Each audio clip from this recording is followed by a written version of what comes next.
So when are you gonna be ready? I'm gonna be ready. I'm now gotta put the stuff there that you forced me to go buy.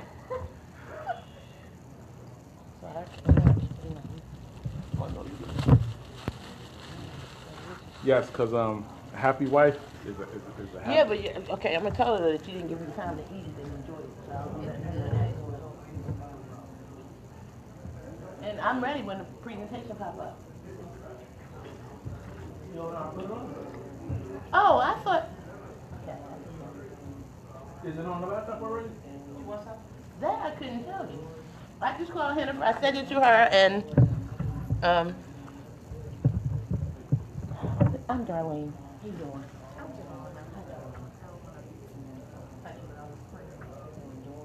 Where's that? I said it to her. I'm fine. Let's just go. I will have this in my hand.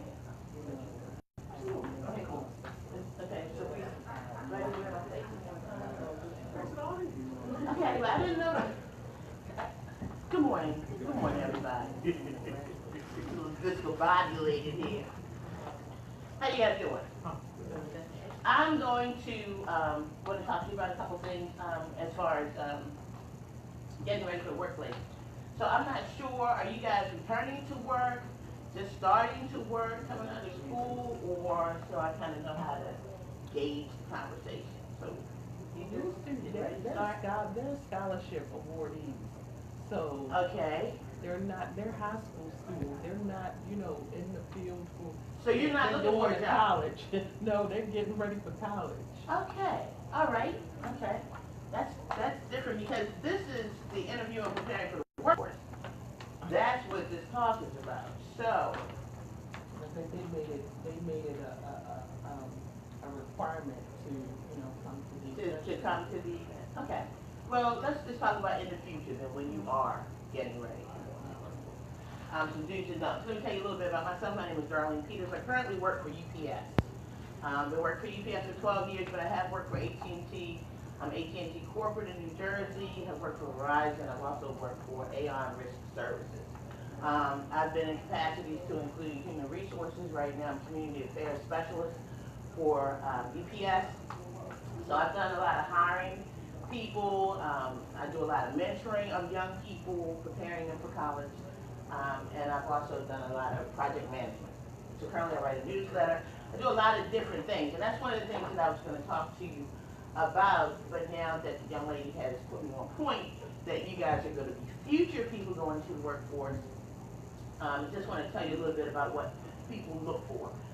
If you are graduate scholarship recipients, you're already on your way. This education is very, very important. The people who you are going to be up against are not necessarily. Hi.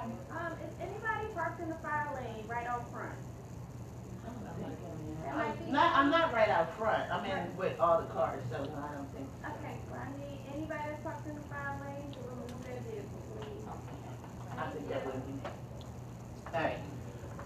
Is the education piece. You have people who are returning to work. You have baby boomers returning to work for a lot of different reasons. You have competition of people your own age who have worked before.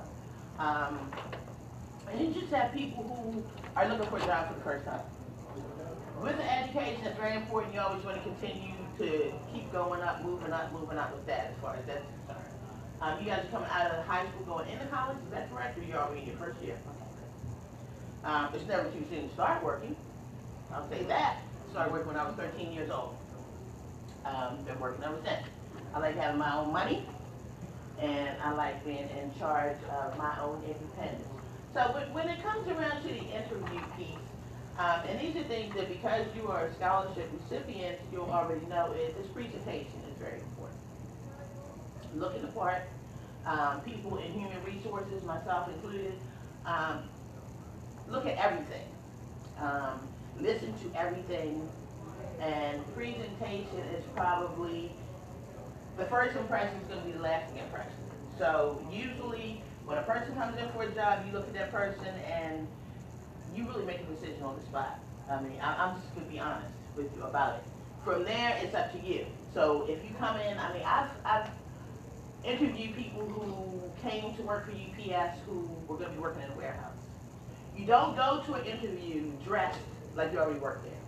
So people would come in dressed like they already work in the warehouse. Absolutely not. You dress up, and you don't have to have a suit and tie on, but you have to be as presentable as possible. Those people I looked at right away. Young ladies come in dressed totally inappropriate for that position. You have to dress for the job that you see yourself in the future. Now, if you already know about the piece as far as how you dress, how you present yourself, then you're already going to be a step ahead of those other people who are not prepared. Always need to have your resume. Even though you guys are not working yet, community service is so, so important. I do a lot of community service. Work with BPM, I work with the Alzheimer's Association, I work with Junior Achievement, I work with United Way. If you're doing any community service, put that on your resume. It's not too soon for you to start your resume now. Put your education on your resume. That's very, very important. That's going to stand out. So start building up community service if you do things in your church, if you work with the youth, if you're a musician, choir director, all of that still counts. So start building your resume up now. It's never too soon, and it's always good to have that piece of paper on you when you go in. So the dress and the resume are very important. That first impression is going to be very important, how you speak. You always want to, when you guys do start looking for a job, you always want to know something about the business. So Google the business before you get there so that you can say things that are going to impress the interviewer. If you're going to go work for UPS or you're going to go work for Comcast, you want to Google those companies first and say some things about it, that you know things about it. Maybe you know what the stock is. Maybe you know that they've had a big layoff. Maybe you know about technology. Right now at UPS, people assume that UPS only delivers packages, those brown trucks that you see. Well, that's true. That is what we do. But we also do something called supply chain. It's a lot more than just delivering those packages. Those packages are touched by several people. Those packages come in on a truck. They're going all over the United States. They're going all over the world. Some things are going to the airport. Some things are going to Louisville, Kentucky to be sent out. It's very competitive right now. In the workforce, your generation probably doesn't remember it, but Sears, who was slowly but surely going out of business, that should not have happened to them, because Sears back in the day was a huge catalog store. Today, it's all about e-commerce. So they were already set up to be successful. I don't know what happened. They probably became complacent. It's just like the post office became very complacent when the internet came along. The post office did not realize how impactful the internet would be to them. They didn't think it was going to affect them at all, so they didn't really pay any attention to it. Well, how many people now get mail? Everybody pays their bills online. Everything is online right now. So Sears made a mistake. When they were already in place to have this catalog thing, that's going on right now, they didn't pay attention. They didn't pay attention. Robotics is big right now. It'll be even bigger for your generation. You'll see more. People are going to be replaced by robots and automation. We have a gentleman now that resides at the White House who is talking about oil and things like that. That stuff is going to be obsolete. Okay? Now you're going to need to have a degree in engineering just to turn the light off. Because not only are you going to turn the light off, but you're going to need to replace the batteries in the robot. You're going to need to know how to repair the robot. So it's going to be a whole new ballgame. So when you do go into the workforce, I don't know what your concentration is going to be. If it's going to be STEM, which is science, technology, engineering, mathematics. But those are going to be things that you want to kind of focus on, at least know a little bit about. You don't want to be complacent like these companies that are going to kind of fall along the wayside. Sears is going to go. They're going to go. Most of the stores are closing down there. Columbia's gone. Valley Store is gone. They just didn't keep up. Brick and mortar is going away. I'm changing my whole conversation now because since you guys were working, we're just going to talk about the future. Brick and mortar store is going to go away. If you think about the mall now when they build malls are places that you go to for recreation, for fun. You don't go to shops. Nope. You go to the mall. Usually at the mall there's going to be an anchor store, a Wegmans, a huge grocery store, upscale, pretty much. There'll be a lot of salons, probably like places like Spa Envy, a lot of restaurants. People go to socialize at the mall. and they sit around and they'll go in a store like Old Navy, which is always going to be an anchor store, but you go in the store and you purchase from that store, but you do it on your phone because you can get a better price for it. Everybody in the United States now, and that's a big generalization, so maybe I shouldn't say that, I'll take that back, but most people, the way we think is, we want convenience and we want things, we want them fast. So we want everything, to come to our house. So that's where UPS comes in. Everybody wants the next day. My company, UPS, everybody wants to get it next day or same day. You want to try it on at your house, ladies. Then you get it to come to your house and you put on different earrings and different shoes. You can't do that when you go to the store. You don't go to the store with luggage and take a different wig, earrings, all your different kinds of makeup. But when it comes to your house, it's convenient.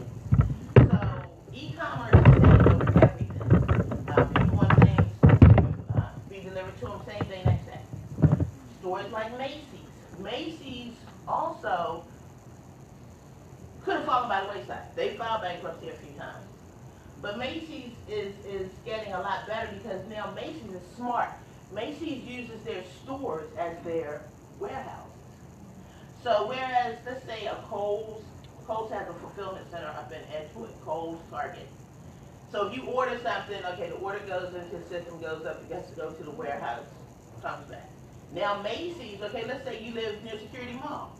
You order something from Macy's, they're going to fulfill that order right out of that store at Security Mall, which means you probably could get it today. Now, you guys who make it interactive, you tell me who's the leader of this whole deal. Absolutely. I mean, it's a genius. Amazon, the guy who owns Amazon's name is Jeff Bezos.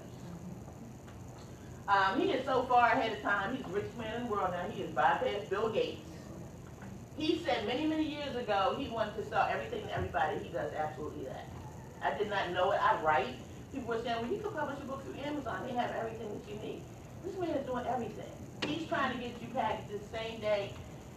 He has so much that he is involved in FedEx, UPS, and the United States Post Office.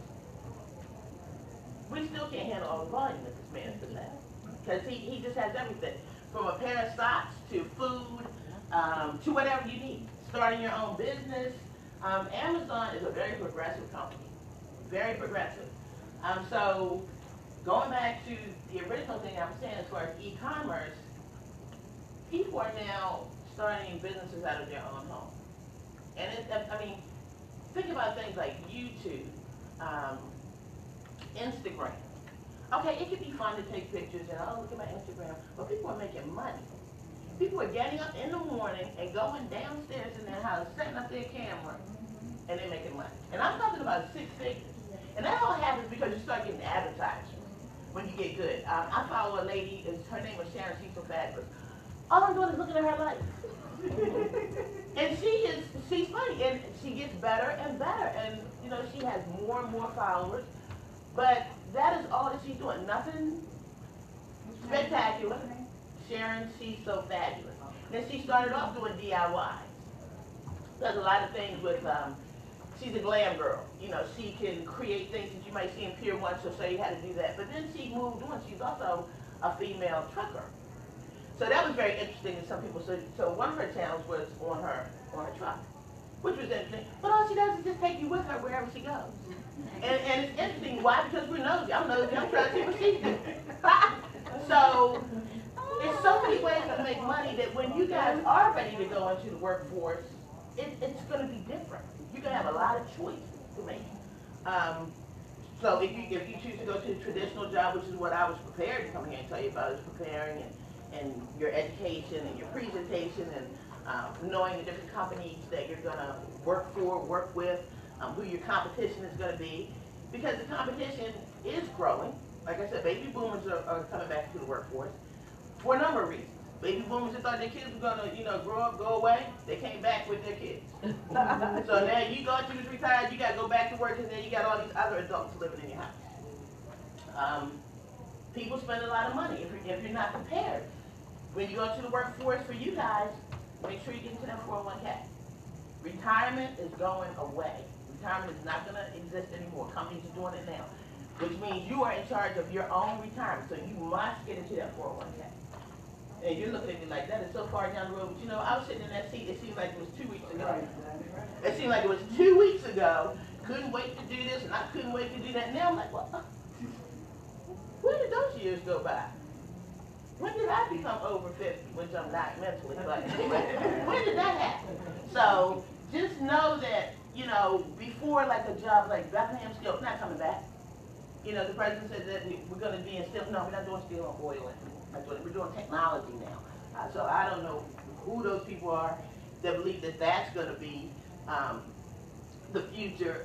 I actually found it sad. I think it was Friday. Chevy built their last, what was that car? Cruise. Yeah, and it was kind of sad. They said it was the last cruise came off, blah, blah, blah. And it's white, it's going to this dealership, and that'll be the last one. I kind of feel sad for, how do I feel sad for the last car? But that was something else that was a promise. The car industry. Okay, that's changed too. Because of ride sharing, Uber and Lyft. Your generation is not even going to be interested in buying a car. Why? When you got somebody driving.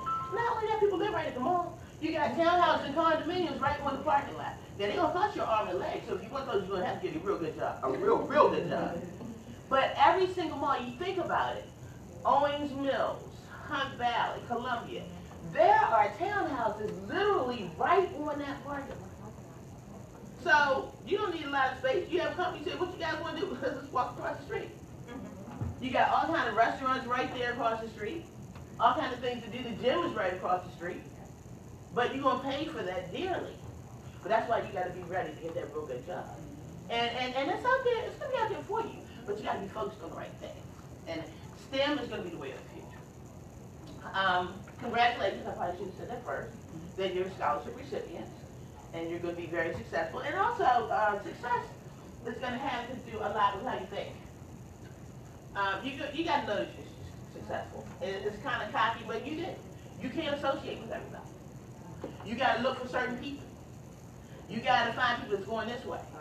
Not this way, and not this way. Now, you can help those people, but you got to find and network with people all the time. You got to be listening all the time. I'm always listening, always trying to network with somebody, always trying to introduce myself.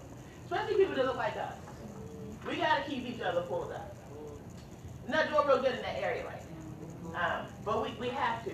We have to do that. So you want to latch on to a good mentor. And you guys at this age, I mean, you're never too old or too young to be a mentor or to get a mentor. But you need to find somebody that you know, like, hey, I like what you do, how you do it, you know, you mind if I kind of shadow you?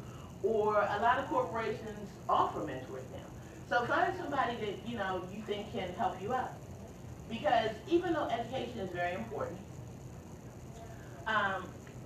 getting a really good job is also a little bit about being at the right place at the right time. And who you know. So if you are living your life in this little corner, but you got a whole lot of education, but you have somebody else who might not have as much education, but they're very charismatic. They do a lot of networking. They introduce themselves to people. They're always looking for somebody who's doing something. And don't always look for to get paid right away.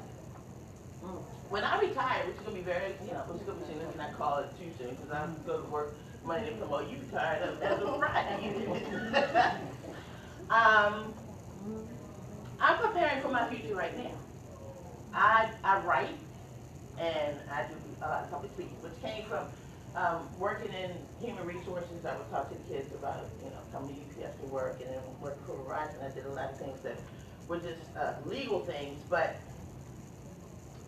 I'm preparing right now for what I'm going to do. I can't wait. Every opportunity that I get to do something, I do it. And every time I do something, it goes on my resume. And your resume is all about being able to manage words, to be impressive, because a resume is a snapshot. Somebody looks at your resume, it's got to get their attention right away. If it's crazy, misspelled words, oh, I've seen it before. That's turned away immediately. As soon as I see it, I'm like, you gotta be kidding me. Are you serious?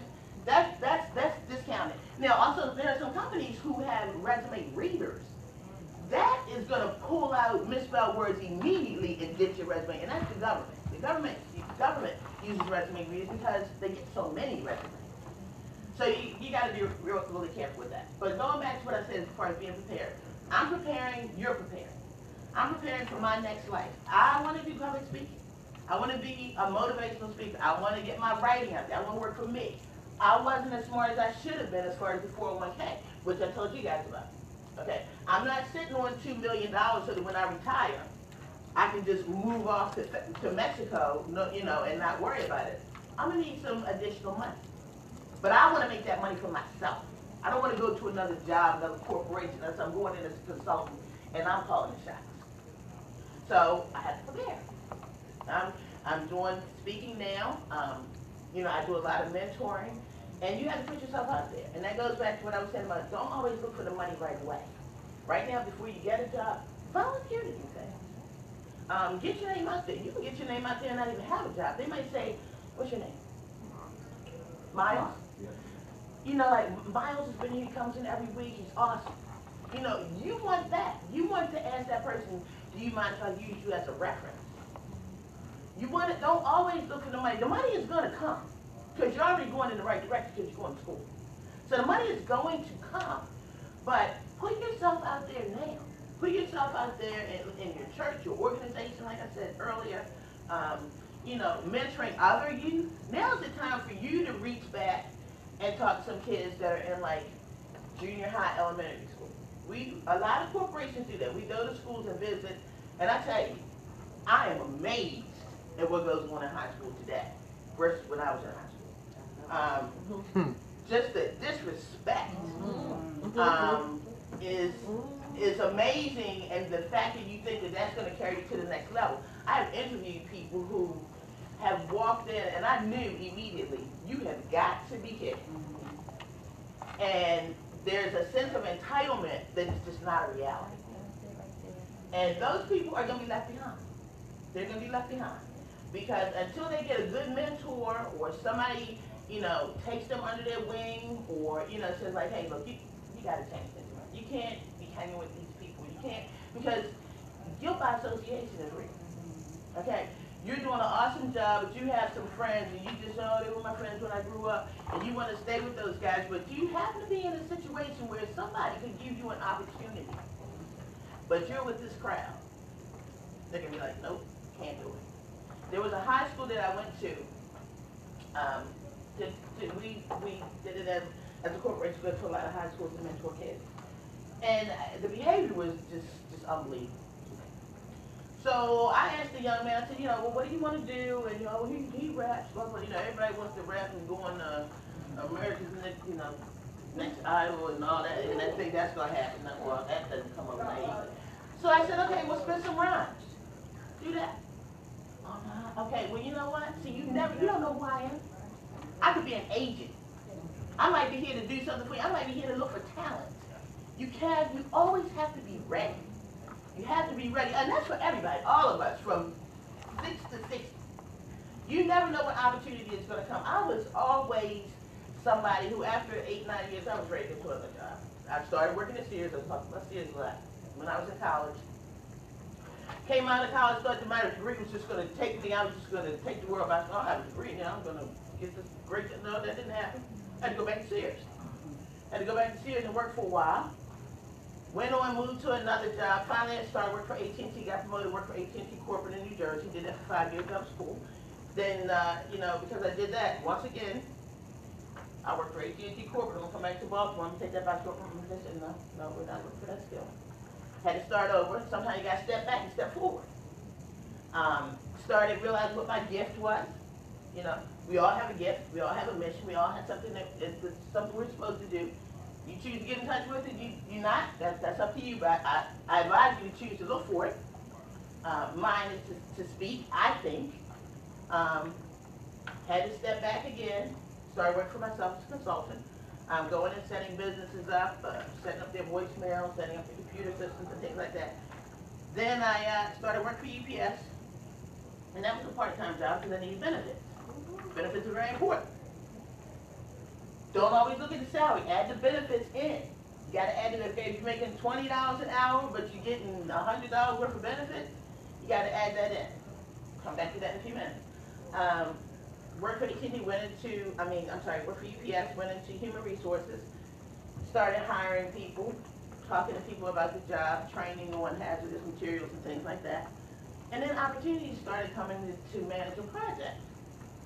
So I took advantage of that. I'm always looking for something. I want you to always look for opportunities. Always, no matter how old you are. We're all like, anybody in here under 30, right? 5? Thank you. We're all under 30 here, right? In our minds, Yeah, okay. yes. Always be looking for opportunity. Always look to go higher. And it'll happen, you know, your mental state, you attract the things that you want. You know, you can't, life is gonna push you down at times, but you gotta know how to be resilient and come back up. That's very important. If you fail at something, you failed it, move on, okay? It's done now, you know, it didn't work out, I gotta go. You don't go and just, you know, stay in a defeated attitude. Don't always compare yourself to other people. Something for them might not be something for you. So for all of us, whether we're working, whether we're going to do our own thing, we just have to know that we are the best that we can be, and always strive to go higher. Go this way, not that way. Try not, this way is good for a little bit, but you always want to be on some kind of slow progression up, forward and up. Those are the places that you want to go. When you're backing something against the wall, you can't go anywhere. Back something against the wall, you have to go this way, right? Can't go back any further. So you want to have like a really good attitude. I'm going to close it down to this gentleman over here that told me that my time's up. I appreciate talking to you guys.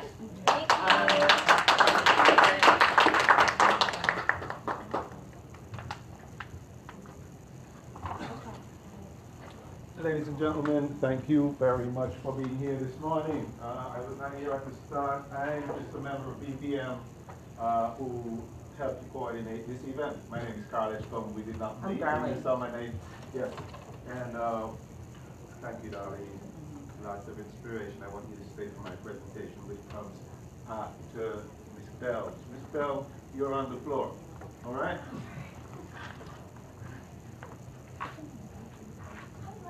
Good morning. So my name is Javonna Babel, and I know I look like I belong in high school, but I promise you I don't. I have a 15-year-old son. So I was asked to come here to talk to you guys a little bit about self-leadership, because I think that's an important topic to talk about for kids. I talk about it with my children all the time. And for me, self-leadership is really having control over yourself, understanding who you are, what you like, what you don't like, your strengths, your weaknesses, having a profound sense of you as a person. And that takes you on a really upward journey in life, because you don't really fall victim to making bad choices. You really stay away from the wrong crowds. You're really good at making positive decisions for yourself and others. So, what is self-leadership? So, it's basically having a really good sense of who you are. And it is the conscious ability to control your thoughts, your actions, your behaviors, your attitudes. So, why is that important? You guys are in high school, right? Okay. So, you know that when you're with your friends and y'all are trying to do something that you probably shouldn't be doing, there's some of y'all are like, you know what, I shouldn't do this. That's because you are a self-leader. And then some of you are really like, okay, I'm going to go with the crowd because you're more of a follower. So you haven't developed that sense of who you are yet as a person. So you work on self-leadership in life to basically figure out what you're going to do. So there's 3 things I like to talk about when we talk about self-leadership. So self-awareness. Self-awareness is knowing yourself. A lot of us have things that we're really good at. A lot of us have things that we really suck at. Like for me, I hate technology. It's not my friend. I don't like it. If I can't buy something on the internet, I don't want to use it. And unfortunately, I have to learn certain things because I am an entrepreneur. So I have to learn how to do things, but I hate it. And so I learned that instead of me frustrating myself trying to figure out technology, I just hand it to somebody who's good at it, because because delegation is a part of being self-aware. I know that's my weakness. I know it drives me crazy. I don't want to deal with it. So I hand it off to somebody who's good at it. One of my strengths is recognizing really good attributes in other people and pulling that out of them even when they don't know they have it. That's something I'm really good at. So I do it all the time. For my friends, they call me their therapist. I hate it, but that's fine because I'm always trying to get them to see their potential. Like, I see it in them. They're like, no, I can't. I'm like, yes, you can, and you're gonna do it. So let's go. And I know these things about myself. So I'm a self-aware person. Self-awareness also is understanding your emotions. So for me, I work in healthcare as well. Healthcare is a very stressful environment. You're dealing with doctors who think they are all the way up here and they like to treat everybody else like they're down here. You have patients who are sick, so they don't know how to talk to you some days. And because I'm a self-aware person, I'm able to manage my emotions because you know sometimes when people talk to you like you're beneath them, you want to just go off on them. So I have to take that time to say, you know what, what's the best way to handle this situation? I'm upset, but I can't allow my anger to be in control at this moment because fortunately I still need my job to pay my bills. So I have to go into that whole mode of processing the situation first and then reacting to it, as opposed to reacting to a situation and then processing it, because that will get you in a lot of trouble, I promise you. Understanding emotional triggers is important. So if you know that there's a particular person who, every time you're around this person, you just don't like them, the best thing for you to do is to eliminate yourself from that situation, because when you understand what emotional triggers are, you understand what's making you mad or happy or sad, you're able to put yourself in situations where you have control over those emotions. Have you ever been in a situation where a teacher really just pissed you off? Like, I know you have. So your first instinct is to like lash out, tell them how you really feel. But we can't do that, right? Because what's going to happen? They're going to call your mother, you're going to be in trouble. All because you weren't aware of processing your emotions before reacting to the situation. The other part of self-leadership that I like to talk about is being able to reflect. Self-reflection is really, really important because that allows you to think about all the decisions that you made and think about the ones that were really good, the ones that were kind of okay, the ones that you could have did better in, and you're able to criticize yourself without beating yourself up. Self-reflection requires you to really, you know how we always say, you know, you got to be your biggest supporter. Sometimes you have to be your biggest critic. Like you have to. You have to look at yourself and say, okay, you know what?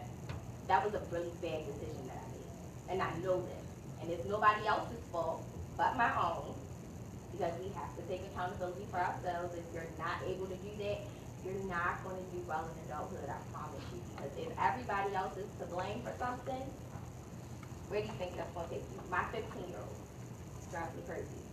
Everything is somebody else's fault, no matter what it is. I swear, like... Yeah. Okay, he's in 9th grade. His teachers, no, it's my teacher's fault because she didn't tell me what my homework was and she didn't tell me this and shit. First off, you can read. You know how to ask questions because you talk all day. You on the game 24/7. So it's not her fault. It is completely yours, and I need you to take accountability for not doing your work, getting an F, and you're about to go to coach class every day until the school year is over. And so that's a struggle with him. He does not take accountability for his actions. He doesn't reflect on his decisions because for him, he's like, I didn't do anything. Now my 10-year-old, she's one of those people, she's like, I know I did something wrong, but in my defense, this is what happened. So I give her a little leeway because she does accept that she did it wrong, but she does have a little excuse in there somewhere. So self-reflection is imperative to you really taking that time to say, okay, it's my fault, or I could have done better, or I could have changed the outcome of this had I done that, and next time I know. Accountability is so important because when you are able to say, yes, I did this, or this is the reason I did this, then it takes the way other people can look at you, it takes that away. Because they can't say, oh no, you're a bad person, because you are already accepting that I made a bad choice. So there's nothing anybody else can say to you to make you feel bad, because you're already understanding, like, I'm accountable for myself, I'm responsible for my actions. This is who I am. I know how to change it next time. I'll make better choices. And that's how you are going to grow into adulthood, because choices, good or bad, are going to go with you in life, period. Like, you can't eliminate them, you can't take them back, you can't act like they didn't happen, because I promise you, somebody somewhere, especially with technology, is going to bring it back up in 10 years, like, you remember when you said such and such, or you remember when you did such and such. As long as you are able to take accountability, it's not going to affect you so much. Another thing that I really think is important for understanding what self-leadership is your confidence. So, a lot of people confuse confidence with arrogance. I hate that, because you can be confident without making other people feel like they're beneath you. Confidence is that thing where you're like, okay, I'm great, but so are you. I'm good at something and you're good at this. I'm a good person because I give back to my community, but so does she.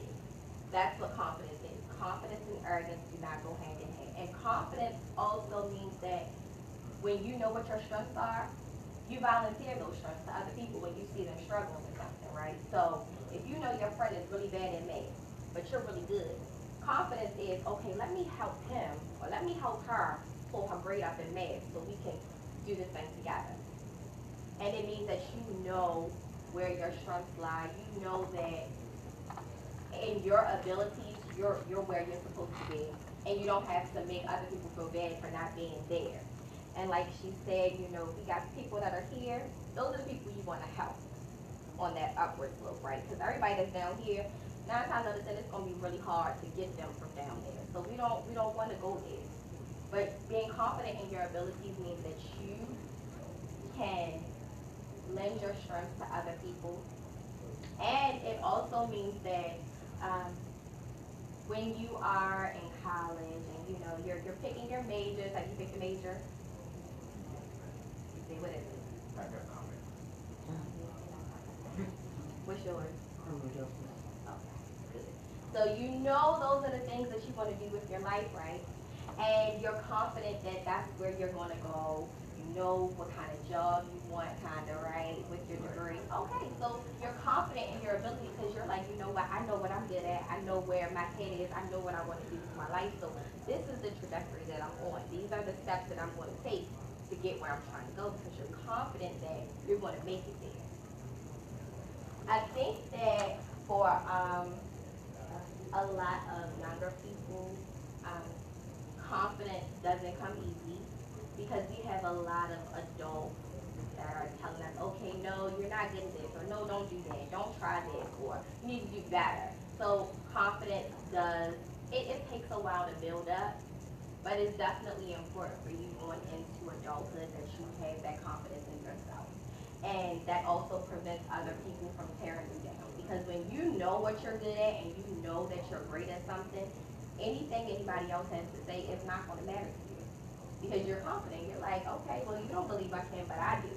So what you have to say doesn't matter to you.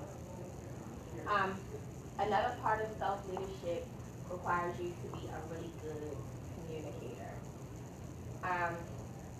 Communication is one of those things I talk about a lot because I'm a leadership coach. So I go into businesses and I help them talk to their employees in a way that they're not belittling them, but they're actually building them up, because businesses need money to grow, and if you don't have people there working for you, you ain't gonna get no money. So that's what I do. So communication is important. Do you know how to communicate when you're upset? For the most part, yeah. You would say, so, okay, that's good, because some people don't. Like, I know for me, I used to be really bad at it. When I was mad, you knew I was mad, because there was no way I could hide it. Like, I just instantly just blew up. Now I'm able to process my thoughts and my feelings, and I'm like, okay, look, I need to talk to you about something. This upset me because you did whatever you did. I really feel like we need to talk about how we can improve for the next whatever we're got going on for next project. I'm able to explain to people exactly how I feel, so that way there's no miscommunication. Also, communication is saying what you mean and meaning exactly what you say. Because a lot of times we think people understand what we're saying, they really don't. We imply things, but everybody is not like us, so they don't have the same mindset. And I always use this example. When I'm telling my son to do his chores, I'm like, okay, clean up the kitchen. He's like, okay. And then 3 hours later, I go in the kitchen, not clean. I'm like, we talked about this. He was like, you didn't tell me when. Good point. I sure did not. So in my mind, you know, as a parent, you're like, if I say clean the kitchen, that's really bad right now. But to him, all he heard was clean the kitchen. So that meant whenever he felt like it, he was gonna go down there and clean the kitchen. So for me, communication is saying exactly what you meaning what you say, and not expecting other people to think like you, because they don't. And when you're going into adulthood, right, and you wanna find the job that you want that person that's interviewing you, right, to be straightforward. You don't want them to play games with you like, oh yeah, okay, you're great for this position. You want them to tell you like, okay, look, this is what we're looking for, this is not what we're looking for. You're a good fit, you're not a good fit. Because when you are looking for that job, that dream job, you don't want to sit there and think that that person is like, okay, yeah, I got this job. And then 2 weeks later, you get that letter that says, no, you found somebody else. So it's all about being very intentional with your words, and then asking the right questions to other people to make sure you have a good understanding of what they're saying. Self-leadership means that you definitely, like if somebody says something to you that you're not clear about, it's your job to ask those questions. I don't like it when I ask somebody something and they don't clarify with me if they're not sure, because I'm thinking you know exactly what I said, so we're going on about our way. But if you're not clear, self-leadership requires you to have that clarity. It requires you to ask those questions. It requires you to tell people exactly what you mean, so that communication is always flowing easily for you.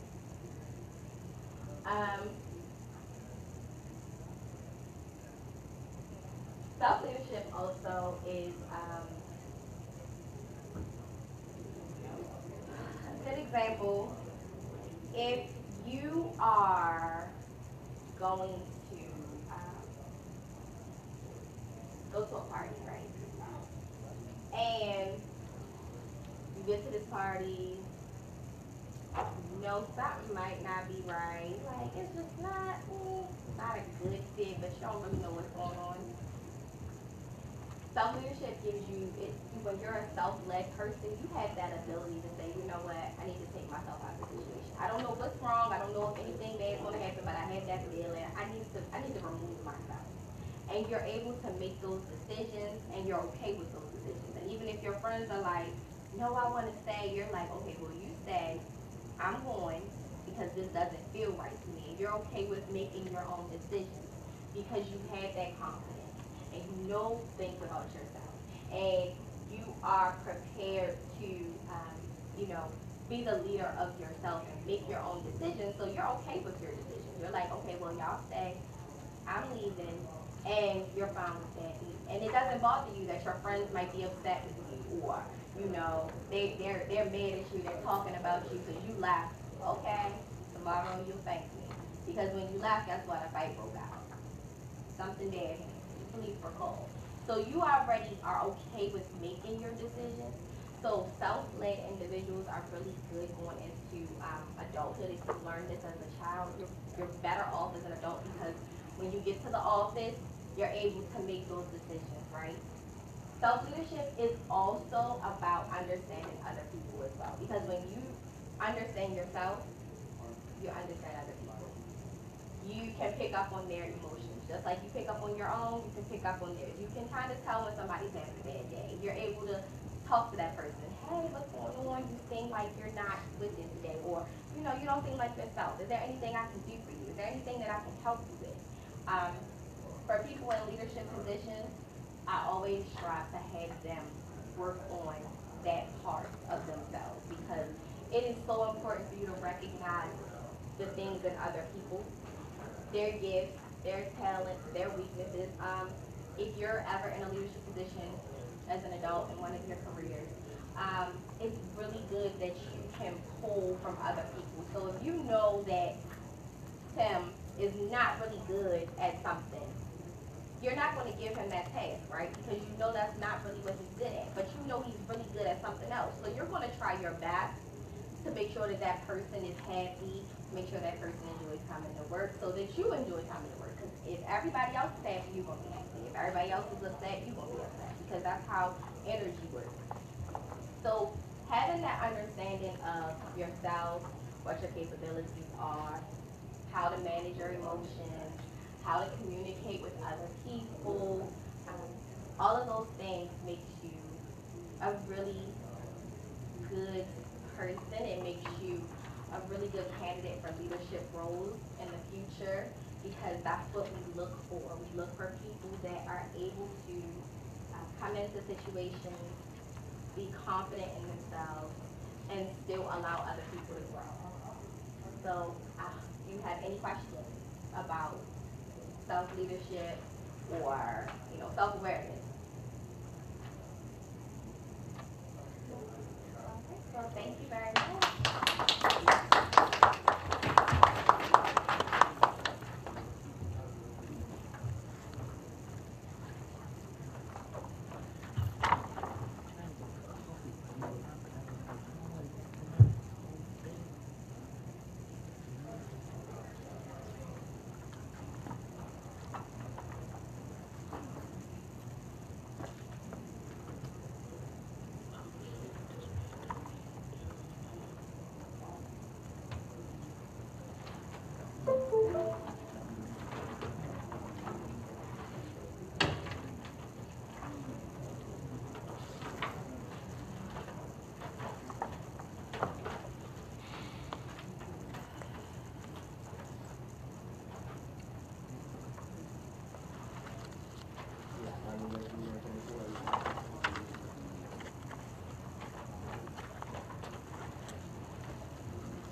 Ask you about the leadership coaching. I know two people that just had a thing that they you know Roller Rock or Penny James.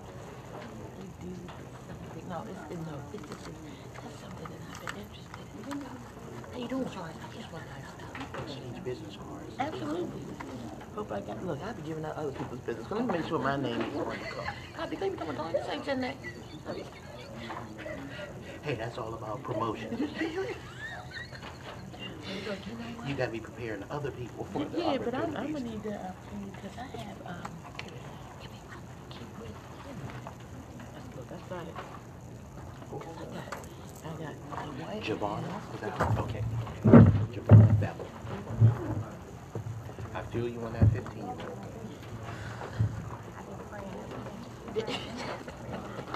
But you know, she told me to clean the kitchen at some point in my life. You ain't say that. See, my thing with my mom was, I was a loophole listener.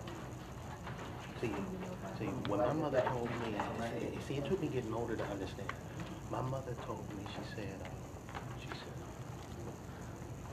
Archie, if you can lie, be a good liar. Now, she wasn't telling me to lie. But what I heard, I'm gonna give you a white man's card, and I'm gonna give you my card. what I heard was, be a better liar. Because if I could get past my mother, then I felt I could get past her. Now, I was wrong. Yeah. They listed exactly what you said. Like you said, you didn't say Cleveland. You said at some point in my life. And then he's a male, too. So he's going to take something real liberal. Soul surgeon. The That's sequel sequel surgery. surgery. Okay. Yeah, the sequel surgery. Okay. Thank you. Yeah, I gave y'all both cards. The white man's card and my card. Okay. Okay.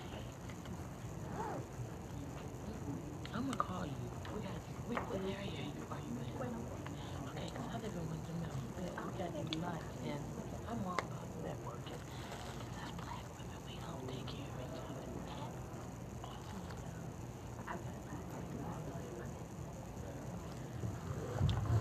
Yeah, I mean, yeah, do you. See, he done bust up here all these pictures. Ladies and gentlemen, good morning.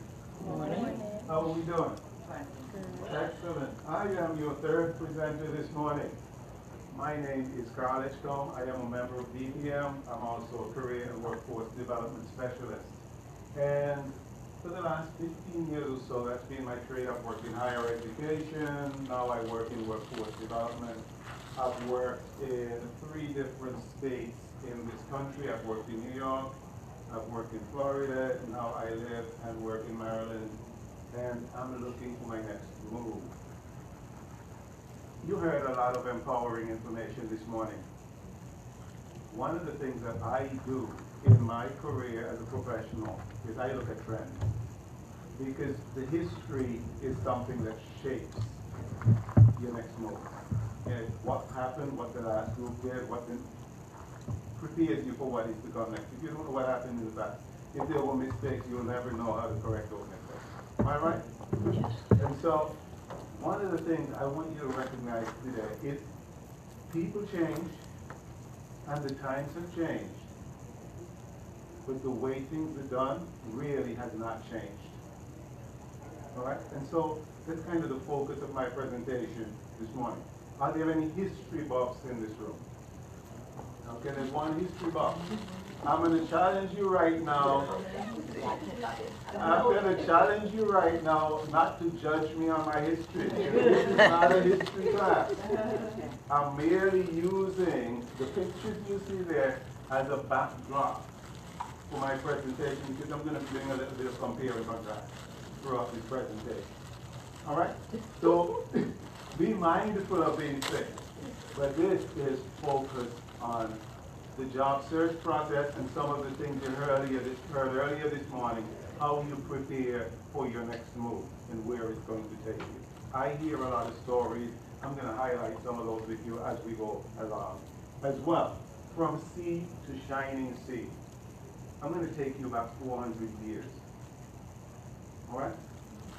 400 years when those people we know as the early settlers left Europe, they were fleeing persecution for religious reasons. The Catholic Church didn't like the Protestants, and they were saying, you either go or we're going to torture and kill you.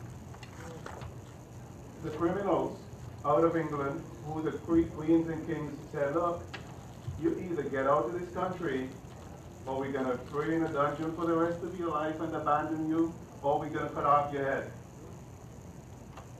And then there was the famine in Ireland and the Irish states that you heard about. All right? Those were the reasons, and those were the people who formed the core of who migrated to this country. And so we want to understand where these people came. They did not only come to the new world known as the Americas. They went to Australia. These were the settlers of Australia. These were the settlers of New Zealand. These were the people who went into Africa and eventually brought slavery to us. So these people were all over the place. But they set the benchmark for our life today. All right? And so what can we learn from these people? All right? Here they are coming ashore in Massachusetts. Notice, it's men and women coming together. All right? We're celebrating Her Story Month this March. All right? Women came in.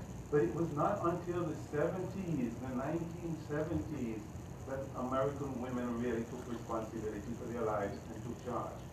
Today, in the last 2 years, women are responsible for 67% of the new businesses started in this country. And you know what? 47% of those people happen to be black women. I'm talking to a room full of black people this morning. Okay? You've got to know the statistics, you've got to know the history and where it's going, where it's coming from. Alright? So yeah, there they are, coming ashore in Boston. Did they stay in Boston? Maybe, maybe not. As a career coach, my first question to any new person coming in front of me is, what do you want to do? What do you want to do? Because you could have the best resume in this world, and you're ready for a transition in your life, but you're not sure which way to go. And so maybe that's why you're there, or maybe that's why you're confused. Let me ask you this question. Why are you at this event today? Are you here looking for a job? No, sir. Not looking for a job. Why are you here? We received a scholarship, and this was like one of the workshops that we had. Okay, so you were like the criminals they sent here. Look, you better come around. No, not quite. That's a positive thing. Congratulations, sir. Okay, it is important. How many of us have a career and are looking for another transition? You're having a career and you're looking to transition, have a career looking to No, transition. I was gonna say, what if you like not looking to change careers, but you're looking for a way to make some extra income or All right, residual so income? you're looking for that lateral move, which Ms. Darling talked about earlier, which I'm working on as well, which is why I'm standing here in front of you today. All right, so we're looking at all of these factors. Okay? And so people are about their business for different reasons, and you have to understand it. Nobody in this room said they were looking for a job. Some of us have careers, and we're looking for our next move. And I'm glad you're thinking careers, because career is what you need. You do not need a job. Jobs are designed to keep you just over broke. And the systems that we're talking about, those just over broke systems, were put in place by those people. They're the ones who put these systems in place, and you know what? They're still in use today. They wrote the laws that are driving this country today. And then later on, they added at will and right to work, just to tighten the screw a little bit on some of them. Such is life. Okay? So know what you want to do. If you're not sure, strategies for figuring out. Ask people who know you well. Reflect on your life, self-awareness. What did I enjoy doing when I was a child, when I was in my youth? So for example, if in your youth or as a child you enjoyed playing outdoors, you enjoyed tinkering with things, so you know you've got an an engineering aptitude, you have no right in anybody's office because you're going to be bored and you're going to be frustrated. So what do you want to do? The other thing we don't do enough of in this country is meditate. We need to sit down and take quiet time. All right? One gentleman I speak with, he said his grandmother used to tell him, be still. Okay? We got 2 ears and 1 mouth for a reason. You've heard that. Okay? So let's be mindful of these things. Take time and figure out what you want to do. And then once you've figured it out, get moving. Have a sense of purpose. Be aware.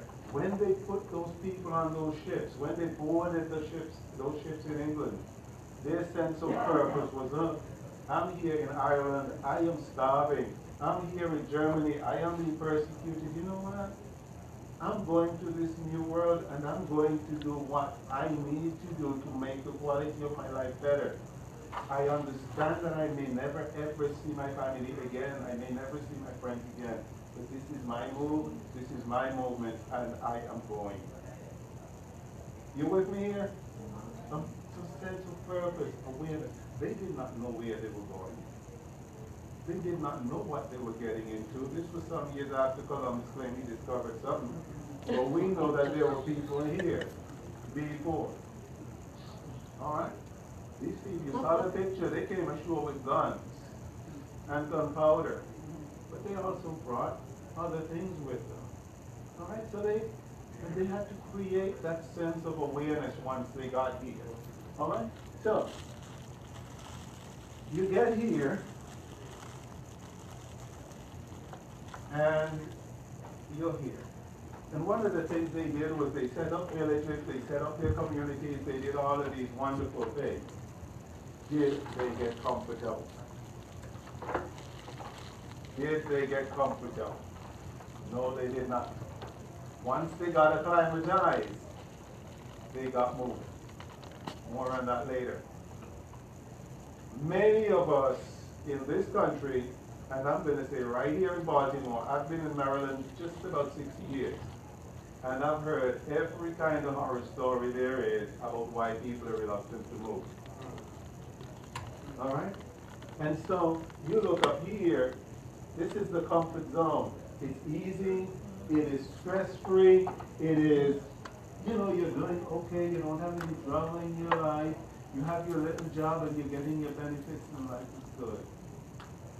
How many people do you know like that? How many? They're out there. All right?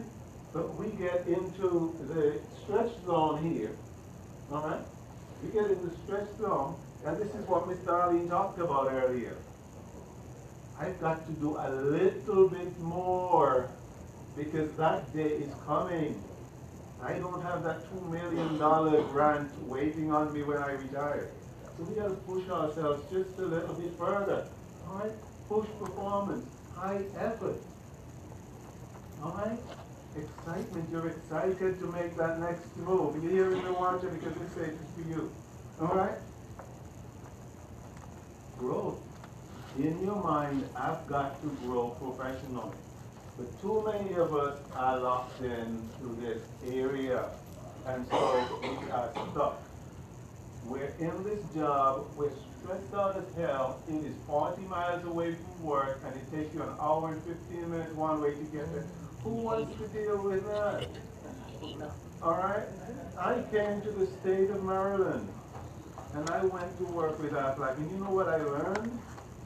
We live in the cancer belt in the United States here in Maryland.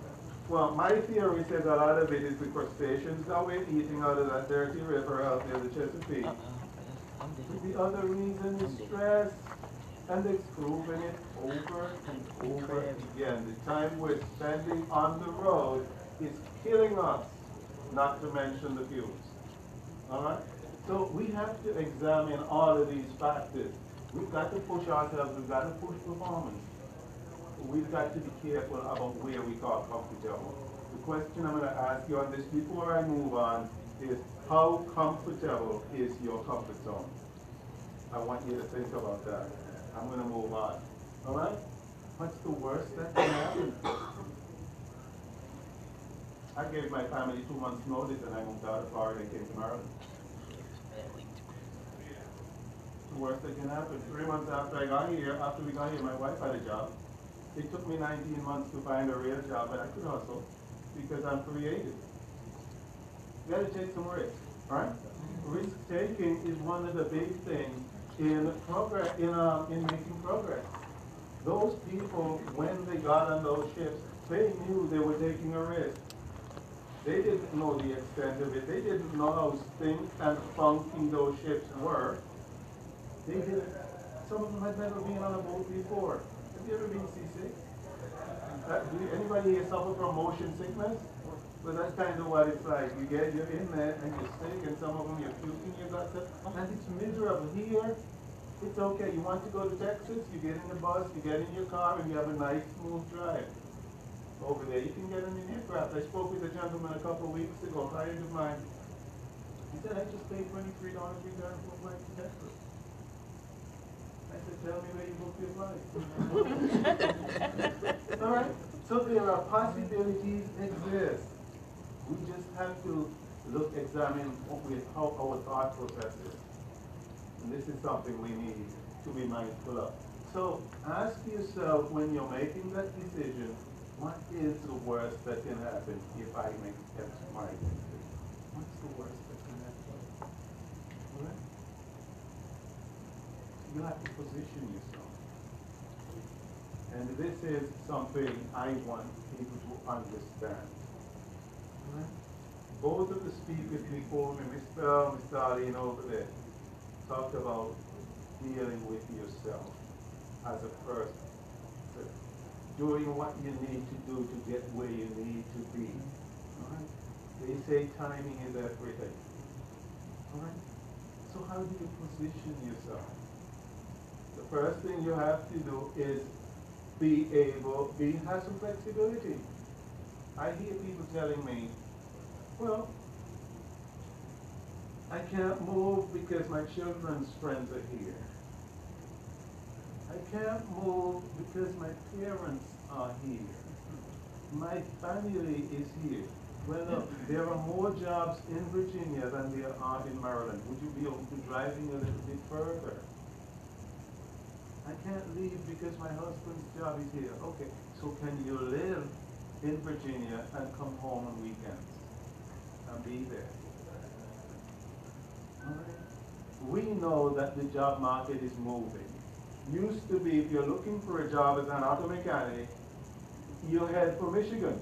You go to Detroit. Where are we going now? Anybody know? South Carolina. A lot of the motor vehicle and manufacturing companies are in South Carolina. And you know why they're moving there? It's cheaper. And they get away from the unions. You have to know this. You have to understand it's all part of being aware of what's happening with you. You have got to position yourself. So the question you want to ask yourself is, do I want to move to South Carolina? Before I get the job, take that risk? Or do I want to apply for jobs in South Carolina? Keep your options open. Your mindset. It is important to do these things. These guys came in and they got on the move. Once they got acclimatized and they knew where they were going, they got on the move. You want me to tell you something? These people have not stopped moving. Look around you. These are the people who are going to be jumping on it in a heartbeat. Who are the people who own the franchises? How many franchises do they own? All right, I look at bumper stickers on the road. I tell you, I look at trends. The same auto companies that I saw in New York, the same auto companies I saw in Florida are the same auto companies that I see here in the state of Maryland. You know why? It's the same people. You know the story of the pyramid, everything going into one place. We mentioned Amazon a little bit earlier by one of the other presenters. Everything going. Same people have cornered a certain section of the market, and you are going to have a hell of a time moving them. They are these people. They set up the system. They are what they call in politics the incumbents. And if you want to crack through that glass ceiling, you have got to position yourself to do that. You have to force your way in. You have to change the way you think and behave. All right? And so the first thing you want to do is connect. Network. You've heard of networking, right?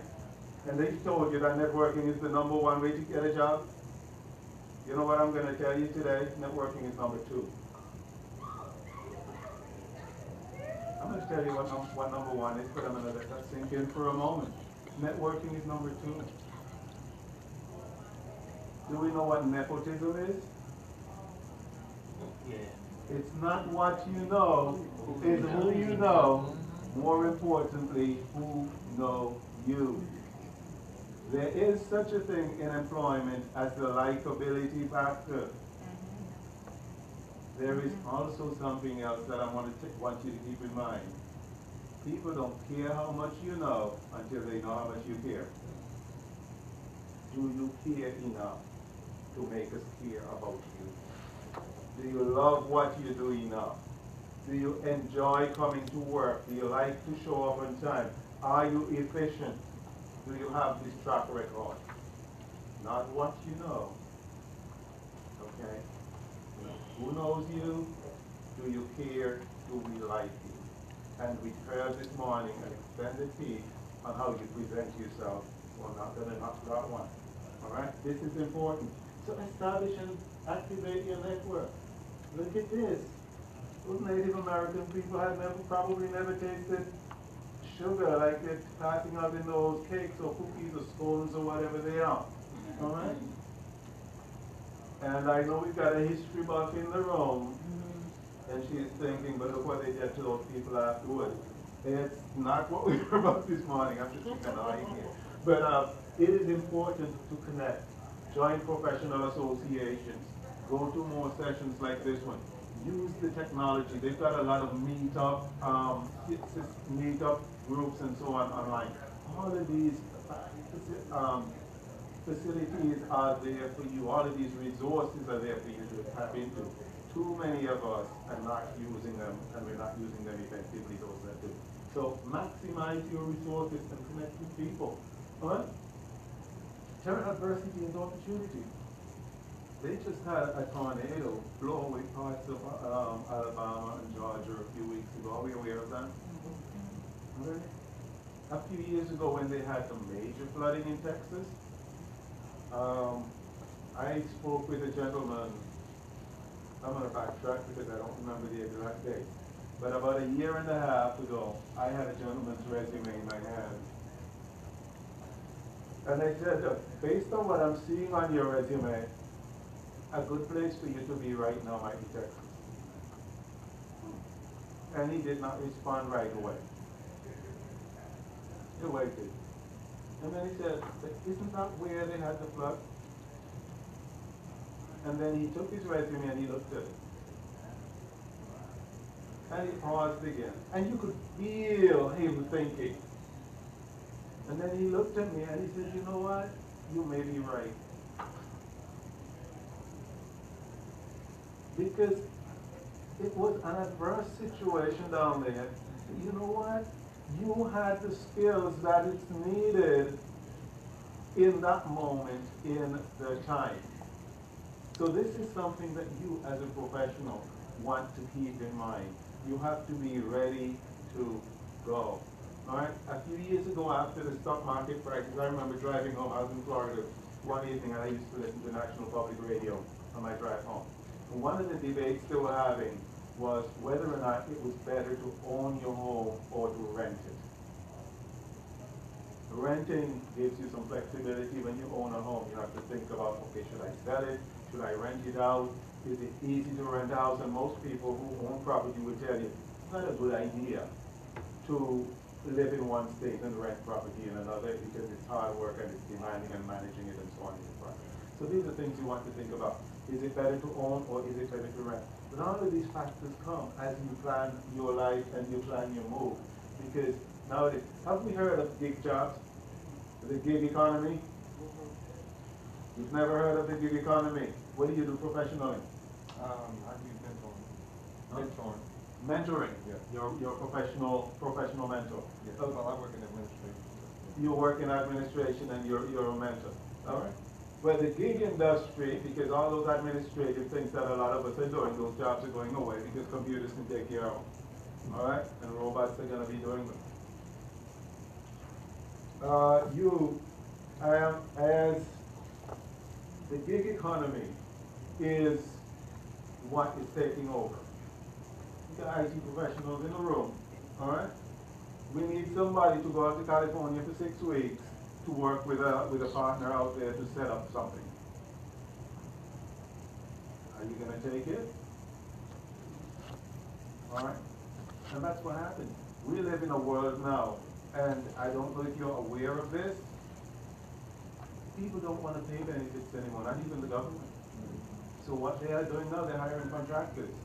That's the start of it. That's the gig economy. There's so many people here working on contracts. I work on contracts. Mine expires in September. You think I'm going to sit around and wait for it? No. I'm looking for my next gig.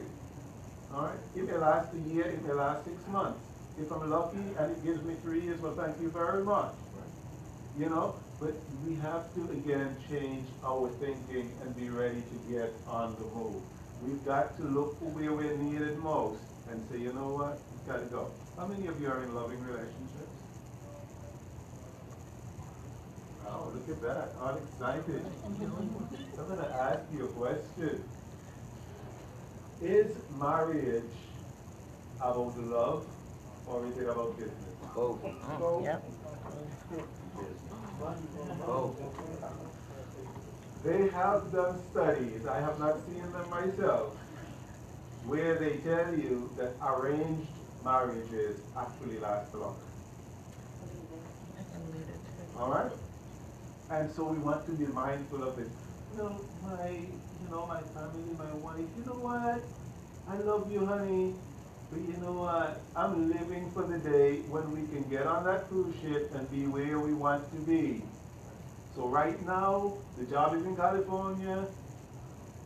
We got the technology. We can communicate on a daily basis because you know what? That's how we communicate now anyway. We get on the tablet and we text our children and say breakfast is ready. Am I right? You live with these people, that's the reality. So why do I need to be there? I could be right in the room. Hi Dad, and we wave and we talk. Before this era came into being, I'm talking 1990s, early 2000s, before we had all the visual stuff. My daughter lives in England. I was helping my daughter do her homework in England from New York. Much less now when we have all the visual. We have got to, as a people, change the way we think and maximize the resources that we have so that we can get to where we want to be. If we're going to challenge these incumbents, that's how we're going to break it. We're going to have to step out of our comfort zone and turn adversity into opportunity. Nelson Mandela. There is no passion to be found in playing small, in settling for a life that is less than the one you are capable of living.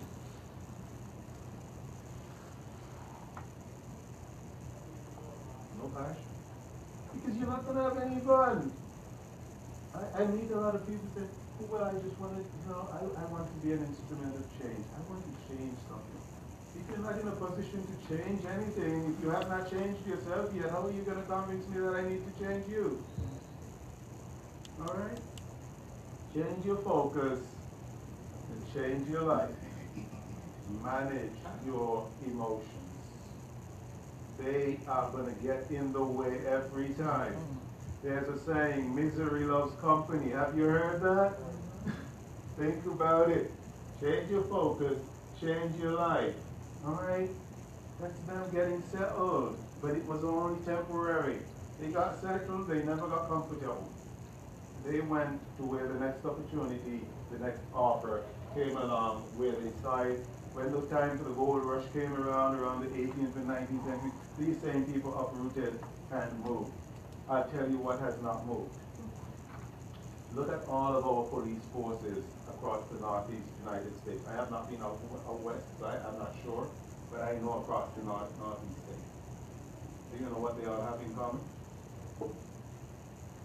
They are run by people who descended from Ireland. St. Patrick's Day is coming next week. Notice the bagpipes are still there. Scotland. These people rule and dominate our police forces across the Northeast. Look at it. Now that I've said it, when a police officer dies, they don't use trumpets. They use pipes. That's the British Isles dating back to then.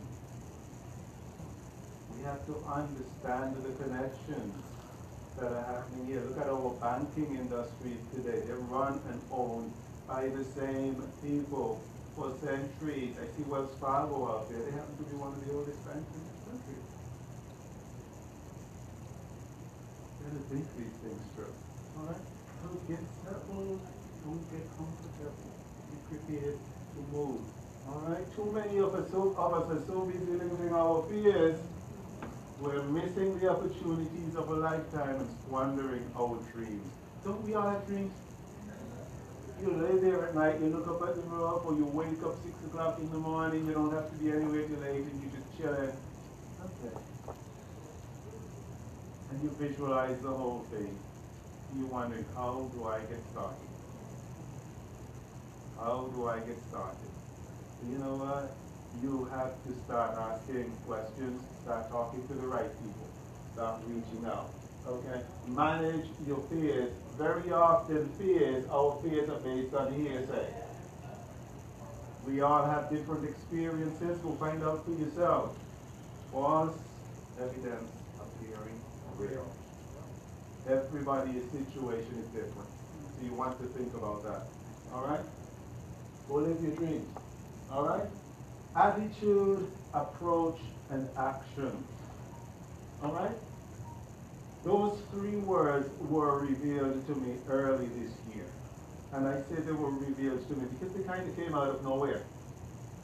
And it was around the time when everybody was rethinking their New Year's resolutions, you know, how much weight they need to use, how much more time they're going to spend at the gym, how they're going to change their career, you know, all those things we think about. Those three words. I have to change my attitude. Alright? Because I've learned and I believe that my attitude determines my attitude. How high I'm going to go is going to be determined by how badly I want it. How badly do I want it? Alright? The approach I take, that's what you have to calculate. How am I going to go about doing this? And so you start doing the research. Alright? Start doing the research. But don't just do the research. For goodness sake, folks, do it. Is it Michael Jordan? Just do it? Just do it. So think about that. Take action. Step up. Don't sit there, well, I think when I do this. By the time you start saying when, you should be on the move. You know, I remember a few years ago I was watching the French Open tennis championship, and Serena Williams won that match. It was a fight for her and she won it. And when they were interviewing her at the end, they were asking her something about the game, and she said, I'm not thinking about this game, I'm already at Wimbledon.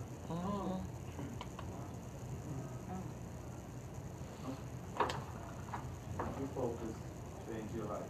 Alright? And she won Wimbledon that year too, because her focus was already there. This one is done, I'm ready for the next one, and the next one. I've met lots of employers, alright? Lots and lots of employers. And a couple of them had said to me very bluntly, I don't want to hire anybody who's not hungry. Yeah. So the question you have to answer is, how hungry are you? How badly do you want it? Are you prepared to do what it takes to get there? All right? Familiar words. By any means necessary. Step out of that comfort zone. Establish your resources. Build your network. And get to work. Get moving. Take whatever action you need to take. As we look back at those early settlers, you hear that Lewis and Clark and their discoveries and all the risks they took. Alright? But you know what Lewis and Clark did? Look at this. Back up. And some more. This is a Native American person. Alright? This is at the height of the slave trade movement, the slave movement, and they got a black person on their team. What are they doing there? Collaborating. These are the people who can help us. Let's get these people to help us with what we need to accomplish. I do not have to like you. You're not coming home to share my bed. We just need to work together. All right?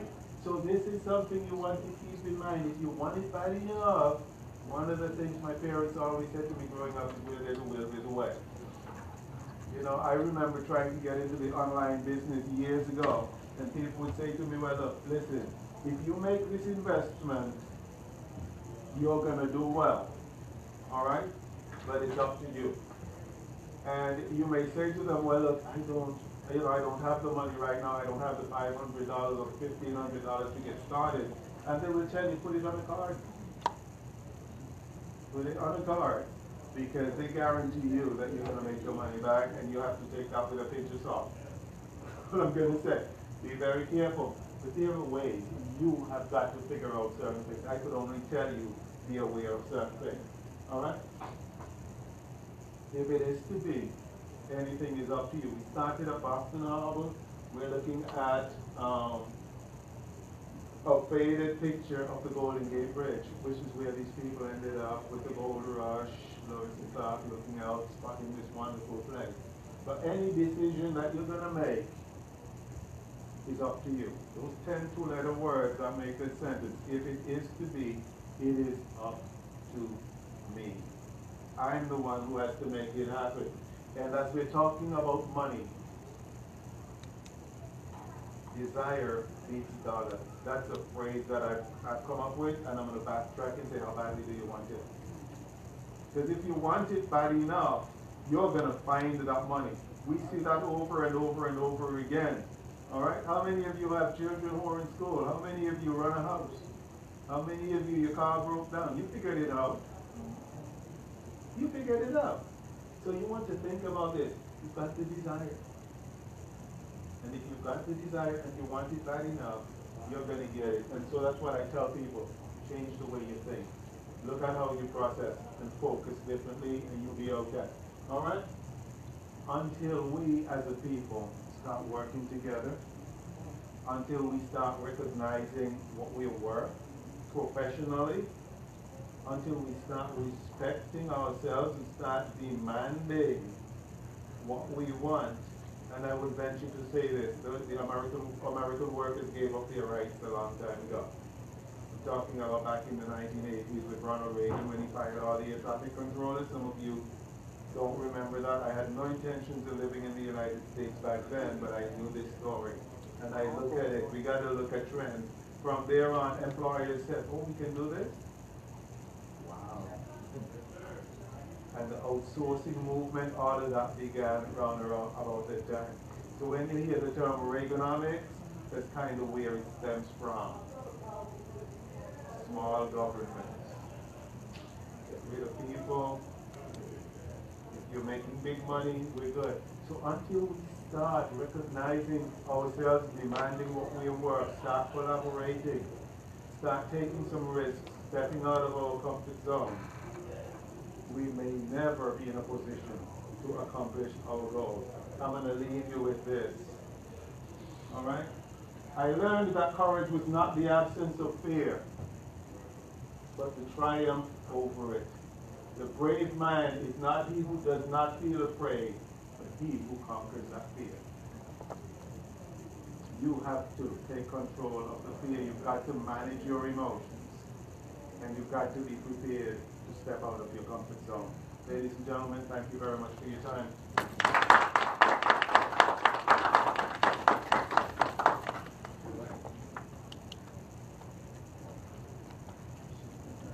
I believe that we have a panel discussion that's going to be starting in a few minutes. Right as well. It does look was good. Yes. They put this sugar where I was putting that on over and my toe. It was good. Which one did you get? You mean, the first thing you have to understand is that it's not personal. People have reasons why things happen, and you have to understand people. People have reasons. So if you know somebody is wasting your time and they do it repeatedly, They got to go. you have to learn to say, I'm sorry, I'm not able to meet with you right now. Can we reschedule? And if you reschedule a second time and they don't show up, then maybe you start closing out on that relationship. You've got to make that decision. All right? Don't let people waste your time. I grew up in my friend's father's house, so to speak. We were buddies. That's where we all went to hang out. And I remember one day I went there to wait for my friends, his sons, and they were late. And I was there, and I was going to be late for this event because these guys were being late. And their father came out and said to me, Carl, never let anybody make you late. I was about 20 years old. Never let anybody make you late. All right? So don't let people waste your time. It's too precious and time is short. All right? But my time on this floor is over. If you want to chat with me, I will be around, roundabout, and outside, yes.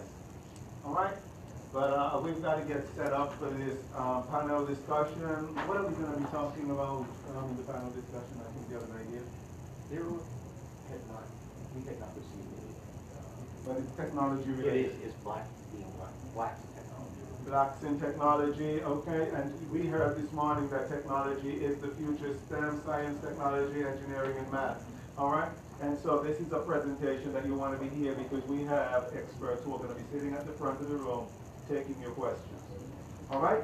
So don't disappear. We got 5 minutes? Yeah, about 5 minutes. 5 minutes. We will be getting started right here. Yes. All right? Thank you. Oh my God, I was so discombobulated because, thank you, My thank friend you. Hope had to leave. She said, Oh, please make sure you tell her I love her. but she had a chance to tell you herself. Do you have a business card? I sure did. I thought I was talking to people who were trying to find a job, but no. And I was like, uh-oh. We actually didn't know what we Let were me coming figure into out. ourselves. We wasn't sure what this event was, but we made a decision to come so that we can network and And find that's out. the key. I was just telling I'm giving you my Sean that we as black people, we do not network and support each other like we should. Yeah, I'm about to We gotta get that. I'm gonna give you my personal card because I'm not gonna give you the white man's card. You need the Darlene Peters card. Thank But you. we don't love each other and support each other as black people like we should, and we gotta get that together. Oh, Because absolutely. time is getting short. I do a lot of networking, and I also give out a lot of grab bags at my events, and I like Give to. me your information. This is me. Oh, What I okay. do, I actually educate about retirement and financing, but I educate on the different options outside of 401k so that we can know multiple options, so we can know which Absolutely. one fits for us. Absolutely. But I also do a lot This of things is you? for teachers. This is me. My information is on the back of the brochure. Okay. I work with teachers and life changes, and we acknowledge our life changes because none of us. We definitely gotta get together. The three of us gotta get together. Definitely.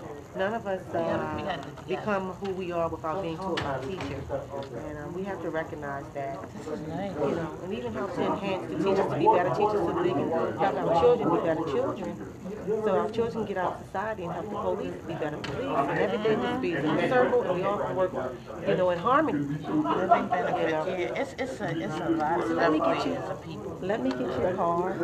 I do financial building websites for kids so that they Okay, can that's very understand good. how their money works, you know, where to put And their that's money. needed. My 10-year-old, he knows his financial portfolio. All right. He can speak about it and he can educate his peers about it. And sometimes just having the children being able to explain it to their peer in their way gets the understanding coming across better. Right. So I do a lot of that. This is my information, my card. Knowing what a dollar is just not coming in and going out to somebody else. You gotta learn to make it work for I you. believe in bringing Black Wall Street back. Yes, yep. My kids' People don't even know it portfolio existed.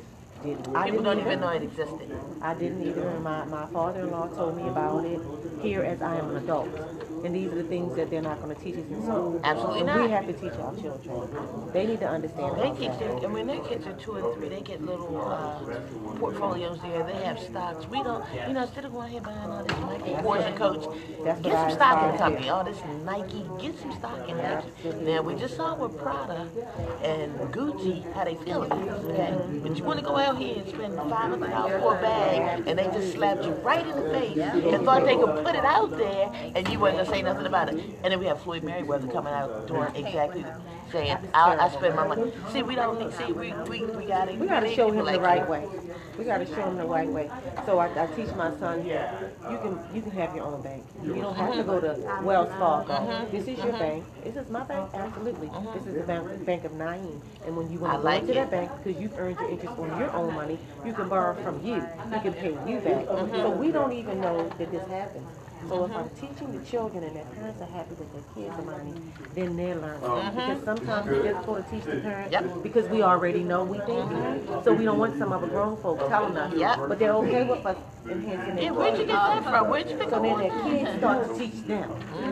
And then they want to hear, my son is smart, this is what he taught me. But however the information gets, wherever it needs to get to, is my goal.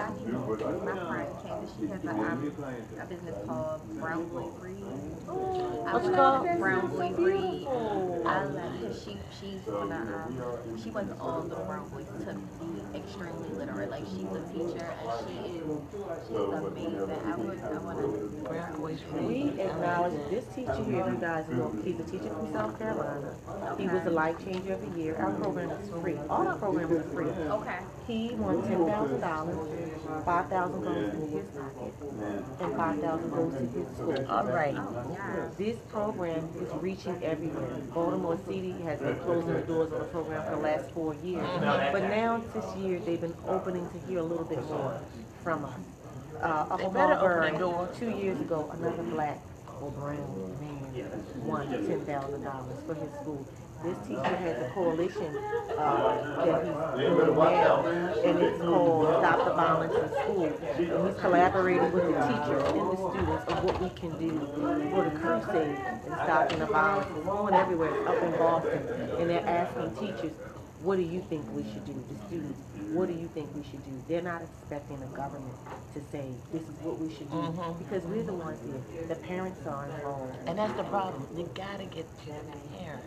Gotta get them involved. Because so if I'm it's just a at messenger home, of this information, you know, and I'm an educator of it because I have 4 sons, and they're from 10 to 27. And in my mind, I said, how am I going to save them all my life? I felt that way. How do I show them how to have financial wealth and growth? Because I didn't know how to go and use a checking account. I didn't know how to use a credit card. And it's only because my mother wasn't educated that she couldn't educate me. And so the chain I'm trying to break, start a whole different conversation.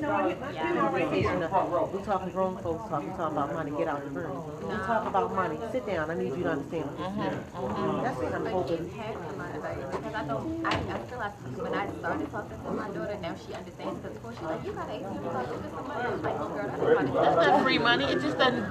That account doesn't replenish itself automatically. Like, just use your bank card first off, and you got some money to put on the bank card. That's so important. So important. But see, that's that entitlement. That's now I that done told not her willing she to know. work. Kind of. My You know, like I 27-year-old said, is I one of learned when I was those, 13. I I'm want my own entitled. money. You know, They not. That's who we believe. You have a company. I don't understand why I don't have a job, and my uncle owns his own company. How come we all not working and living good and this and that? Because you don't qualify to work for his company, even if you're his nephew. Because Right, of yeah. Well, you need to understand that. And we need to understand that. And Nobody's unfortunately, we giving can't you always nothing. just pick up with our own. So I would love to chat more with you. Oh, absolutely. We got to do a lunch. We got to get a circle. We got to get I a check circle. my grab bag every time I meet a new networker. The information's in my grab bag. So when I'm at my events, right now I do a teacher's lounge at the Raw. Please, it's at the old Loafers. And it's a black-owned which one? establishment. It's in Canton. It's in Canton. They rebought it. Where is They rebought it. A black woman bought it. The old loaf? I didn't even know it was a loafers. Yeah, it's a Loafers too. But now it's called Raw. She changed it to Raw, but people are familiar because it's called Loafers too. It's on Caton Avenue. Oh, I used to work at that UPS. Okay, when you said UPS is right around the I know. yeah, I like that. right So- around the so it's corner. like loafers. A female black lady. Oh, I know exactly. So every other It looks Friday, nice when in there I now, was too. the invitation, we have a lounge. Every other Friday, we have a teacher's lounge. So we celebrate our teachers. Teachers come and eat, and they bring a child. Child eats free. We have a little specialty drink called the Life Changer because you're the life changer. You know, there's a lot going on in the school. There's a lot of disrespect in the school. We're trying to change the community, and she's a part of it as well. And so with that, everyone that comes in, we're moving into networking. And our networking is going to be like a swap meet, where truly that when you come to network with me and I know what you do, I need to look into my circle and I need to find my person to give you your service. You need to see who I am. That kind of networking. Real work for me to be. Yeah, we coming. When is it Friday? So we'll be back there on the 22nd. Now, we haven't started the networking yet. This is But we can come every other Friday? We can come every We'll be up there Friday. having a drink by ourselves. But where they at? So I would love that so that we can just keep building. And I'll text you guys once I have your number. Please do. The invite, okay? I'm glad I gave you that card because that is my number. Yeah, so I'm excited to keep pouring in. So it's all blackness in here. Yeah, absolutely. We're from 3 to 7. Oh, 3 to 7. I watched that get off early. We're from 3 to 7. And then we're the networking thing that we'll be having downstairs. We're going to be collaborating with other businesses and how to make it work. We're having live music. We're already speaking to people to uplift them. I talked to if I have a DJ, The lady that came yesterday bakes cake. She was looking for a baker for her menu. And she just came in and I said, listen, she's looking for a baker. Now she has a contract with the lady in the restaurant to bake her goods. It's just about being in there and connecting. And that's what they've been doing all along. But we so crabs in a barrel. Oh my gosh, you said it. Trying to keep each other out. That I mean, we could talk about this for days. We gotta love on each other, and you gotta do things. But you have to recognize the people that you can't. That you gotta be like, okay, you know what? Nope, you're not. Like you talked about at the party. You gotta be able to recognize. I don't feel good. You're not giving me a good vibe. I don't think I'm gonna really deal with you. And these kids, what you do should be a part of the school curriculum. Because in our school system now, our children need to be able to have the self-awareness to understand that you are controlling that. But it's so hard to get into. You gotta do it. You gotta do it as a volunteer. I went, see, if they have community development programs that work in coalition with the school systems that trump some things to get you in as vendors. So we're working in collaboration for me to be sitting in a classroom. Yes, for me to be having a part of the schedule, so the kids will come to my class. Because that's what I wanted to do. But See, all that budgeting stuff is up to what the principal wants to give, how they want to move this and move that. And even from that, it can fall into a category of their after-school program where they can put you in there that way. I would do So it's so many categories. You can be a vendor. You can be. I was in shock when I met. I want to go. My kids go to Sometimes they're Baltimore County. volunteering. So I got up. Baltimore County is like this. So let me start somewhere. Yes, they are. Baltimore City is a little bit more open. So I got up, I went down to Board of Education, and I said, I don't know who I need to talk to, but this is what I want to do to help my kids. They said, your kids go to Baltimore City? I said, no. He said, why are you here? I said, because I'm Baltimore City. I went to Baltimore City. That house across the street from this Board of Education, I lived there when I was living. He said, let me find who you can talk to. Really? Yeah. It's all about taking that chance and putting yourself out there. It's about that networking. You gotta put yourself out Told there. that lady this. I told her what I'm doing. I got connected to the Baltimore Teachers Union. This, that, and the other. She told me everything you need to know. Now we're friends. That's what you gotta start. Now we're And friends. that's what I say, even with that volunteerism, you gotta volunteer sometime to get your name out there. I got one friend. Now I'm in the class. Then you bring in your other. I got my friend. She needs to put this in here because she wants to help this student know how to have self-control. You as a teacher, you need that irate kid. Yes, you to do this. Let me teach the kid to do this so that he can sit here and respect me. So now you got a class. That's what you're saying about how we got to get together and pull each other in. So I want you to be there because I have a son that's quiet. He won't be that child, but it is a child in his classroom that gets up every day and tells teacher to shut up and walks out of the classroom. So when I go and visit and I'm sitting in there and you don't have any control over the class, and my son is in there, he can't be educated. So we need that child to be in your classroom to get that part of extracurricular. And you need to be in there by something. You gotta pull these kids out of their comfort zone. If they got a little group around them, you gotta pull them out. Punished. Okay, you don't need to be punished. She needs to be redirected and be taught like you're trying to do. Because mom don't know how to do it. The teacher can't know how to do it. Now we have an expert that this is what you specialize in doing. You got the money for the school system. Somebody need to cut their budget and don't get their bonus or something. You know what I'm saying? I'm excited. When I'm so excited, I can't. Yeah, I'm telling you. So I will call you later. Yeah, please do. Okay? I definitely want to get together with you guys. Definitely want to get together. Yeah, definitely want to get together. Well, are you leaving? I'm gonna move up to this chair right here because see now, right now, this is volunteer hours for me. But it's also plugging in my resume for. And let me ask you, I need a favor, and I'll do the same for you. I need you to do a recommendation on LinkedIn, and I'll do the same thing for you.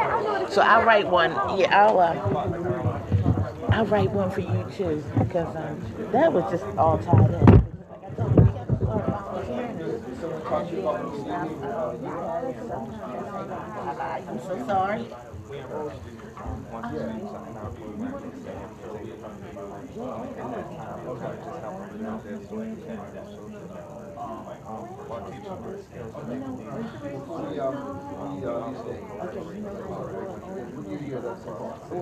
so you help us pull together rallies. One of those little I'm gonna contact you. And that's the life cycle program. Actually, those get those were in the I'm gonna jump in. we gonna talk soon. And then, how many you get educated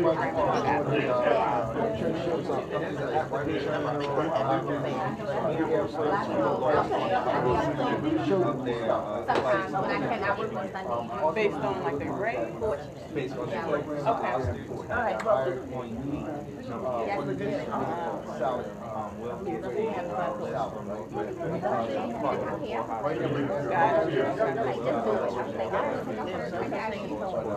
Rockwell randomly selected 32 students.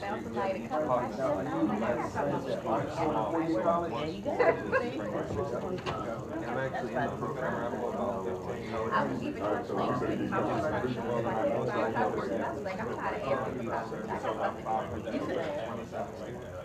We have them 100. but it's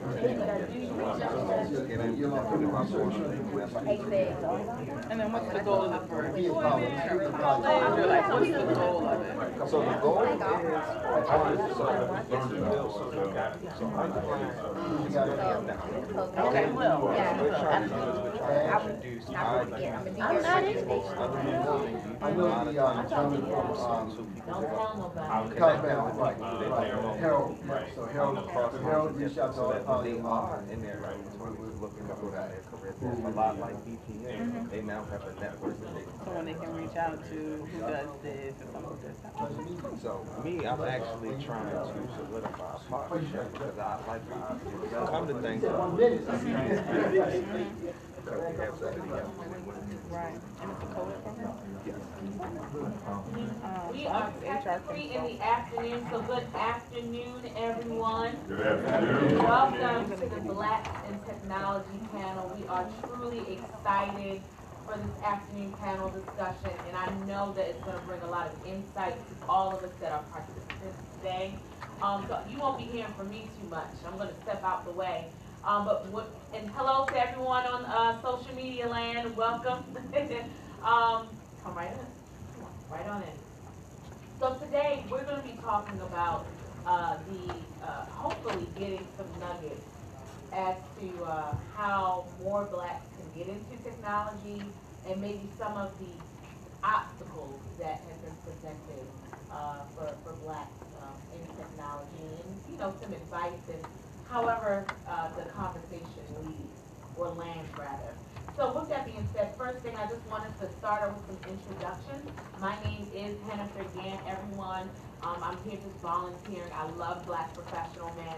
And if we can kind of start here, just tell us a little bit about yourself and what your role is. How do you see yourself? How do you see your role in technology? Just tell us a little bit about yourself. Well, good afternoon. My name is Roland Selby. I'm the Executive Director for Year Up, Baltimore. We're glad to host this event. I am responsible for the pipeline of talent.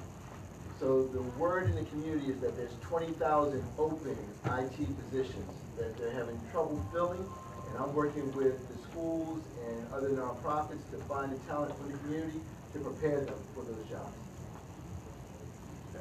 Good afternoon, everyone. My name is Edwin Avent, and I am one of the founders, one of the co-founders of Black Professional Men. So I'd like to welcome you all here and applaud the leadership of BPM, Hassan Diggs, and Kendrick and the whole crew for putting this event on. And I'd like to thank you, Roland, for hosting us. We founded Black Professional Men years ago with the mission of ensuring the future of the African American male. And as we look in the future, as it's coming up to us very rapidly, I just read an article recently that said robots are going to replace 50% of the work that men and minorities do, okay? The young, men, and minorities. So if we do not get our young men, particularly in science and technology, and be the programmers, the designers of the robots, you know what might happen. So I'm excited about being here today. My role in technology now, I am the Executive Vice President of Sales and Marketing of a company called Opulent Cloud. So we're a cloud computing company, and that's where everything is going, to the cloud. So if you have an app on your phone, it's being run out of the cloud. The technology sits on servers that are in the cloud, and Opulent Cloud is a minority certified company here in the city of Baltimore, state of Maryland, and with the National Minority Development Supplier Council. And so we look to partner up with companies that are, you got an app, put it on our cloud. So that's what I'm doing now. I have a long background in entrepreneurship, but that's my role in tech. How's everybody doing? My name is Akiva Edward Collins II. I go by Matt. I am the co-manager of Builder Fund TEDCO. TEDCO is the largest fund of early stage tech companies in the state of Maryland. We're one of the largest in the country by volume. We get about $20 million from the state of Maryland to invest in early stage companies here. I've been a software engineer, I've been an entrepreneur, and now I help invest and help minority-owned businesses grow. So my role in tech, when you look at the numbers, right?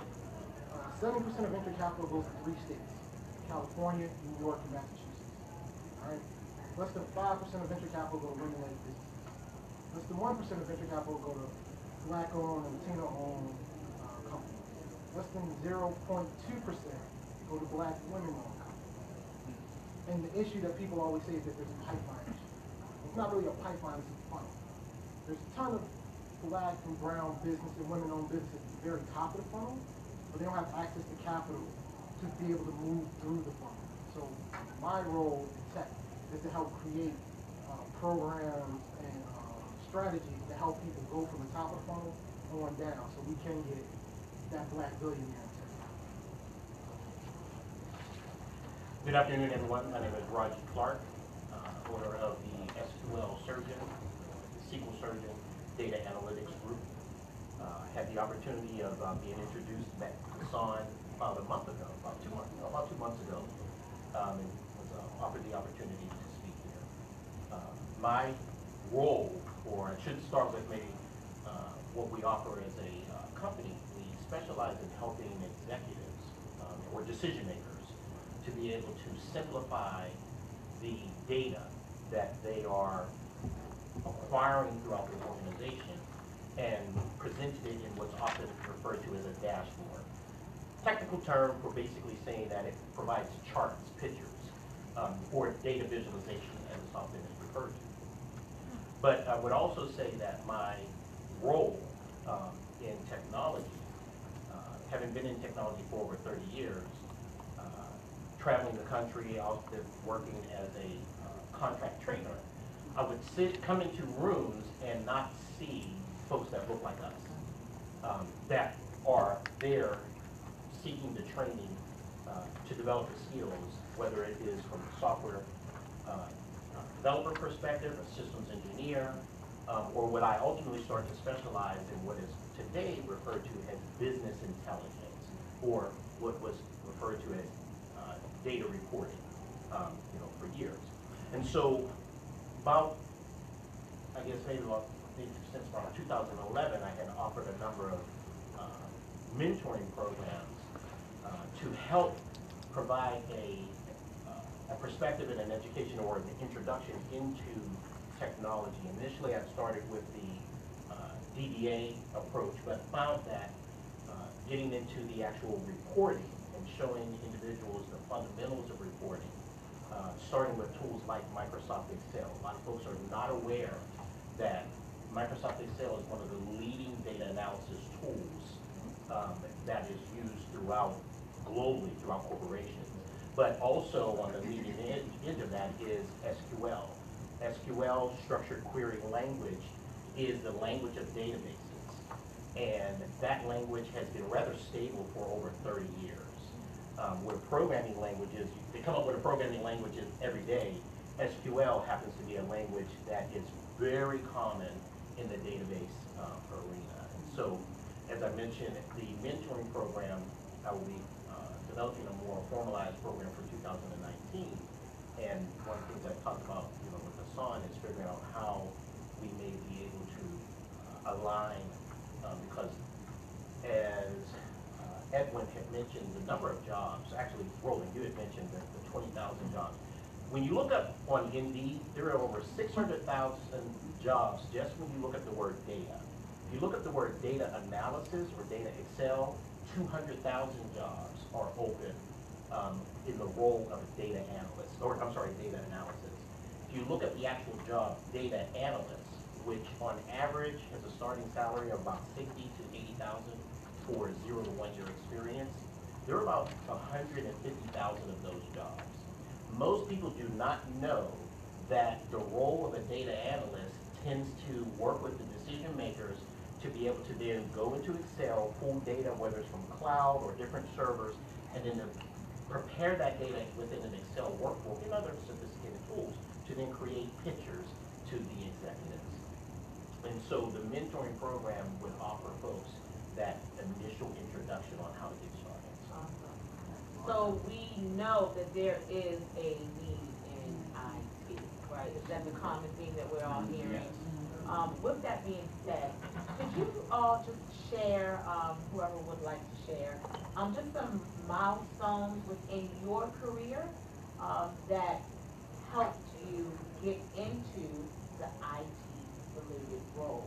I think that's important for people to, because there might be someone watching or someone in the audience that might be interested in a career in IT, but they're like, hey, I've been doing this thing for so long, I don't even know how to start. So could you just share maybe your experience about your milestones in your career and how you ended up in the role that you are now? So for me, it's a little different. I always knew I wanted to be an engineer. So I go back to when I was in middle school, like the teacher, his name was Mr. Davis, who had been a software engineer. And I didn't know that at the time. I figured out by the context piece when I got older. And so I was in 6th grade playing with Lego robots. We were on Mindstorm back then with something else, right? And so because of that, I ended up going to Woodlawn High because they got a pre-engineering program, a magnet program. So I was in more than so I was in Woodlawn magnet program for engineering. So curious, if you're a black person engineering, you're in Baltimore, you're doing Morgan, right? So this is where my career shifted. When I got to Morgan, I was like, I want to do robotics. They're like, oh, do computer science, what they do. Actually, I probably should have done electrical engineering. That's what electrical engineers do. But somebody told me the wrong information on computer science, right? So I got there, I realized it's not what they do. I took my first computer science course. I did really well at it. I seemed pretty good at it. So I looked up how much computer scientists made. I'm like, this is my major. But then when I got to college, I recognized, like, as a young person, that's your last chance to play around. Because, like, if you play around in college, there's nothing else. Like, if you play around in high school, you still got college. Right? After college, there ain't really much else. And so I took my college career very serious. So by my sophomore year, I amassed a resume that I thought was good enough to get me an internship. So I actually went to our career day at Morgan. That was for graduating seniors. They're like, well, you're not graduating senior or sophomore. You can't be here. Like, look at my resume, though. Better than most of the seniors. Right? That got me an internship with the National Security Agency. It actually got me in a co-op program. So every other semester, I spend a semester as a full-time employee for this. Did you say it? The National Security Agency. What did they do? They do top secret, crazy things like I told you I could kill you. But the beauty about that was, at the age of 20, I had a top secret clearance. Right? Due to some life events, I couldn't afford to go to college anymore. So I put my resume online. I did not know the power of that top secret clearance until I put my resume on Monster.com. I got so many job offers, I didn't know what to do. So at 21, I was a full-time employee working at what was later got sold to Northrop Grumman, making more money than my parents ever made in their career. Right? And so that created my pathway. Now understand this, right? I don't that top secret clearance was the thing that allowed me to break into my career without a college degree. Right? But I still didn't have a college degree, so that was always going to be an uphill battle for me. So I always had to be on my P's and Q's, and I always had to prove myself. But that was something I was comfortable doing, right? So when people say, Mac, you don't have a career, like, hey, I had the personality where I was comfortable doing that. I don't suggest that to everybody, right? And so as I progressed through my career, the next thing that really helped me was when I started working as a government contractor, all the people I knew were people my age. So two things really happened beautiful about that. That core program I got into, out of 200 students, like 30 of us were black. But they only took in mathematicians, computer scientists, and electrical engineers. So my core group of friends became all these black intellectual engineers, right? So those were my buddies, those people I hung out with, the people I partied with, the people I got in trouble in DC with, right? They were also the people I grew with, right? The other thing that happened though when I got here was I knew I didn't know how to progress in my career, so I sought out older black men who were in the building, who may not work in my company, but you know, it was a big cafeteria, so I sought out older black men here. And I would just sit down at their lunch tables and hang out. Those men later became my mentors, and they taught me how to progress in my career. They taught me that I was underpaid. They taught me that the value of being a contractor was I could always have a job and move around. It was okay for me not to be at a job. I got a better offer to take. You know, companies will leave you if they run out of money, so there's no problem for you leaving them. You get a better offer and make that money. That's what allowed me to progress. By the time I was 24, I had a 6-figure job, 3 cars, and a 4-story townhome. With more money than I knew what to do with, right? And from being a poor kid in Baltimore to that, I thought I made it. But then my core group of friends, I had one friend who was obsessed with being the black Mark Zuckerberg. He wanted to take his skill set as a developer. That means he was a builder. He's like, I can build all the same things they're building. I want to be like that. And so after watching him go through his process, me and another group of my friends all started to do our own. So out of my core group of friends, I would say 6 of us started our own business. You know? And so we became entrepreneurs, and that broke me out to my next career field as an entrepreneur. So that's kind of how I progressed. Those are the milestones for me. He dropped some nuggets. Before I sum it up, I'll see if anybody else want to add to my laundry list of nuggets that I have already. Anybody else want to share about their milestones? I'm gonna take a shot. First of all, I'm going to encourage all of our young people. I want to see y'all with books and pens to take notes. So when the nuggets are being dropped, you can capture them, right? So I had an opportunity when I was with IBM I was a consultant, and I was placed on a role where I was managing a quality assurance team. QA is the testing group. We had to make sure that before we launched a new product or a new release that it didn't disrupt the way things work. And I was not a QA person. I didn't know anything about QA. So what I did was I got QA for Dummies. And there's a book series called This for Dummies. And I encourage you, if you don't know what your industry is or you're doing something, there's a book about it. But that got me hungry and really what appetite for learning about what QA is and how QA touches our lives. So IT and technology is broad. There's so many different roles that fall into it. But the thing is that you want to find where that hot topic is, or that hot button, and that's where you insert yourself, because that's where the industry is going, those are the careers. One of the skills that I had to learn at IBM was access. I don't even think they use access anymore, right? Do they really? Okay. When I was at Poly, this is how technology changed. When I was at Poly in the 80s, this room was a computer room. And we were using Fortran cards. So I've seen technology evolve to the fact where we're using these little computers on our phones. But going back to the IBM experience, it's understanding what you don't know, learn. And if you can become intelligent and be able to talk intelligently about those platforms and services, then you add value. And then also, I'm going to put in project management. You're going to have programs, and when things are being released, you're going to have someone that coordinates all those efforts. So I am Lean Six Sigma, I'm Black Belt, I am a certified project management professional. Those are additional skills and certifications that help you add value to those fields. So you may not know all the coding languages, I don't need to know it, but if I have the right team assembled, and I have the right checks and balances in place to ensure that it's being done correctly, and that when we do our tests, our release, that everything is working well, then I'm successful. And then also understanding what the new technologies are, or the new frameworks that are coming down the pipe, such as agile methodology, being able to launch things quicker than the traditional long project management road. So that was my introduction to STEM outside of being a Poly alumni, and understanding that there's value in this field. And that's one of the things that we do right now to make sure that we're leading and teaching our students appropriately in these opportunities. Anyone else wanted to add? Well, what I would like to add is similar to Mac. I was introduced to technology at a very early age with the Radio Shack color computer. It's where I learned how to program. I spent a year babysitting my sister's kids to earn that money, but nonetheless. Once I got into the military, I believe it's maybe around 1999, or 1990, I'm sorry, was introduced to the concept of databases when I was working at Walter Reed. And, you know, this idea of a database, and it actually was the base at the time, and how, as a soldier, we needed to keep track of the different soldiers and at what phase they were going to be in terms of being released. So that introduction to databases blended with my programming experience. In the later 90s, when I started actually working in the commercial industry, I had a job where, you know, we used to get stacks of paper. My job as a clerk was to use a 10-key calculator, enter in this information to produce reports to the finance department, ultimately what was the payroll for the executive.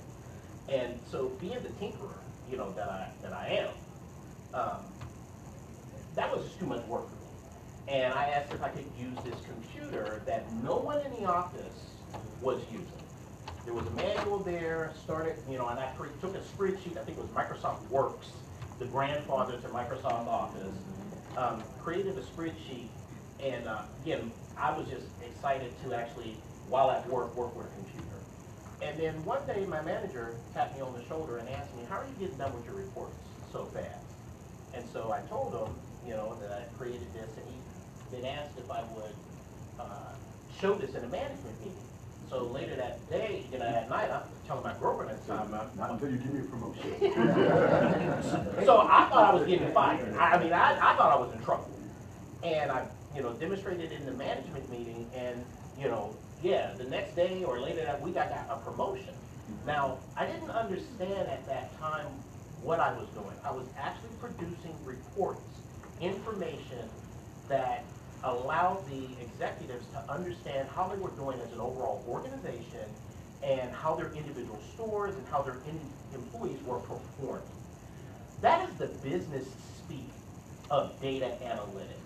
When you talk to most people who are geek speak, IT guys who talk about data, they talk so technical, they talk so mathematical that they kind of have disconnected what the role or purpose of technology is for the business executive.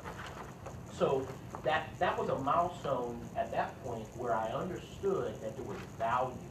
There was value to the business owners in terms of how quickly they were able to get the information.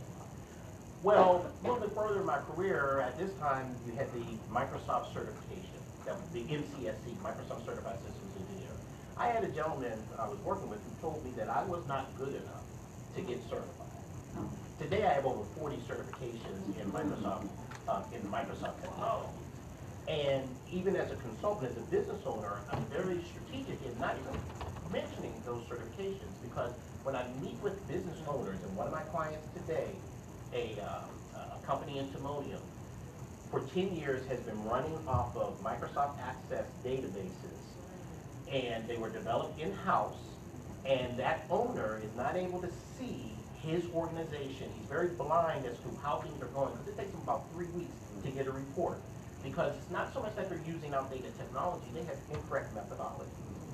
So I didn't mention I had my certifications. I understood that in order to prove or earn that business owner's confidence and trust, I had to provide a prototype.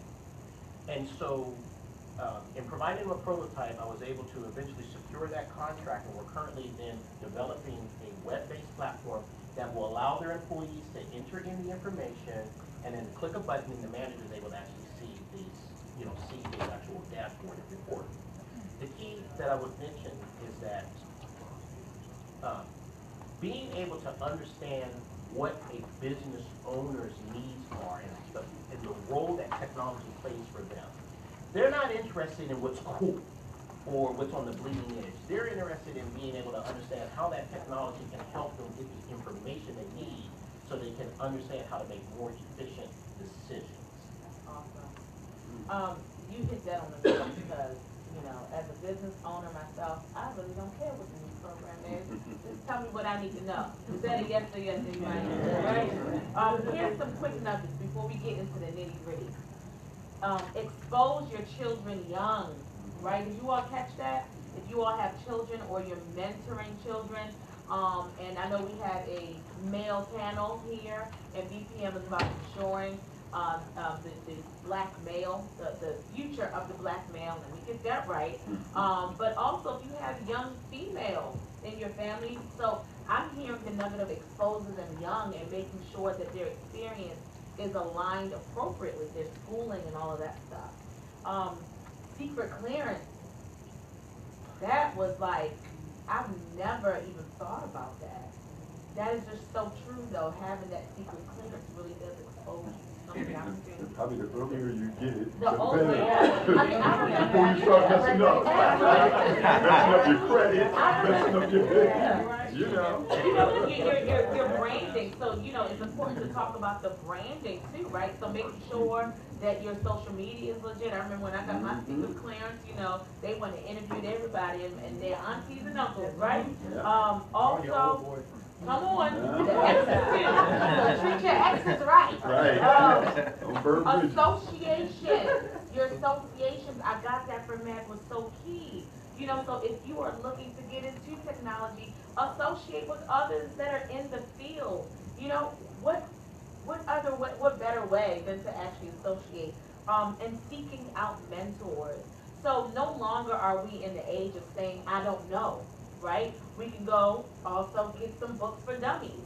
It's okay to be a dummy, right? Because there are books for dummies that can teach us how to get the skills that we need to acquire.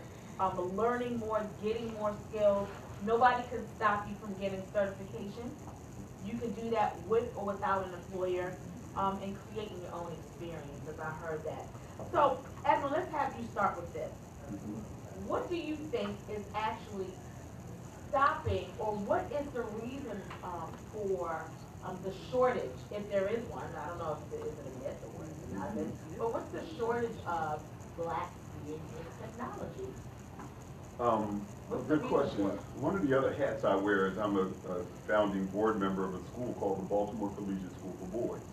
So we have 482 young African American men, like 4th grade to 8th grade, from my collegiate.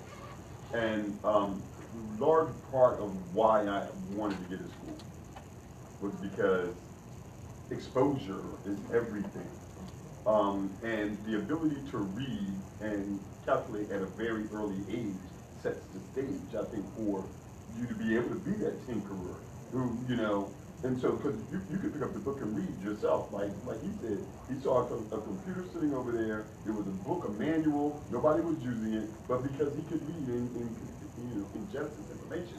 So we have a school that's all about that. You know, we're going to get these guys ready at a very early age. So it's exposure. It's, you know, letting them see role models, and that's another reason why we created Black Professional Men, so that we could go in schools and we could be role models and mentors to these young guys. Somebody has to tell you, you know, about these things, because if you don't come from an environment where people are talking about it, or, you know, expose you to it, you don't know. So I think that's a large part of the problem. For so long in education, we have been, you know, redlined from certain, you know, curriculums. So black people go to school and we're getting a business degree, or we're getting something else, but we're not being the tech, you know, in the tech field. We don't feel that we're as strong as we need to be mathematically. And so, once again, that's why I believe you got to get them as babies and really begin teaching them so that they're taking Algebra 1 by at least the 8th grade. So I think that's been a big challenge with our community, people kind of targeting us, telling you, I don't think you're qualified for that school. I remember when I went to Cornell University, my guidance counselor was like, I don't think that's the school for you. You know, well right now, like, the richest black man in the country is a guy who pledged Alpha at Cornell, and he was a year behind me, a buck named Robert Smith. Engineer, undergrad at Cornell, went on to get his MBA at Columbia.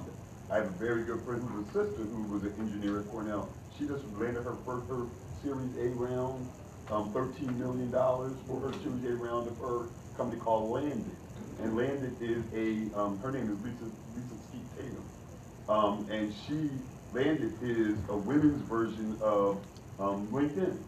So it's and so they're engineers, but they were tapped in to math and science in their early years. And so I think that's the thing, being able to expose children at a very early age to math, really getting them really interested in math, because it kind of sets the table for everything else.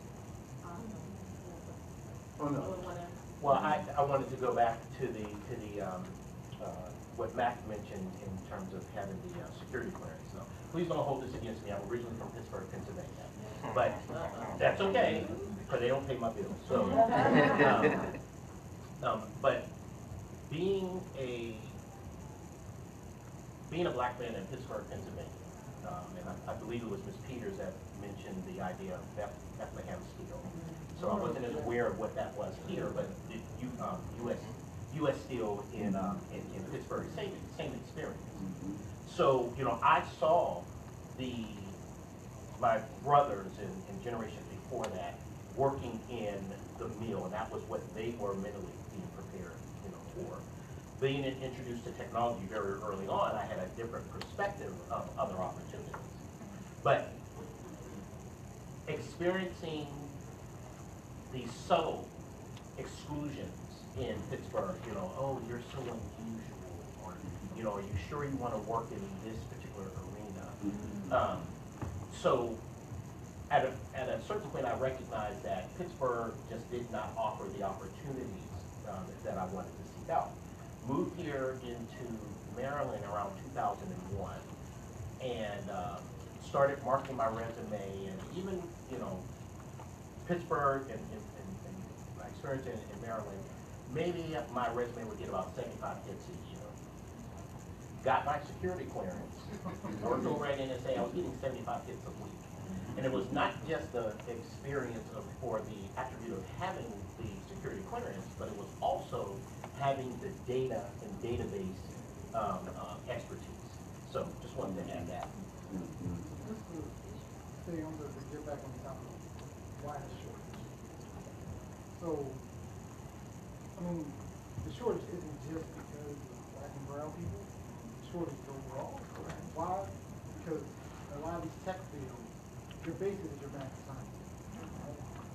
And I don't know about you, but growing up, everybody I knew said, I hate math. I don't like math. Science hard. Right? I like science. It was cool. But, I see that permeate in young people's minds. That math is supposed to be hard. It's not true. Right? Math is hard to understand for some people, just like art is hard to understand for some people.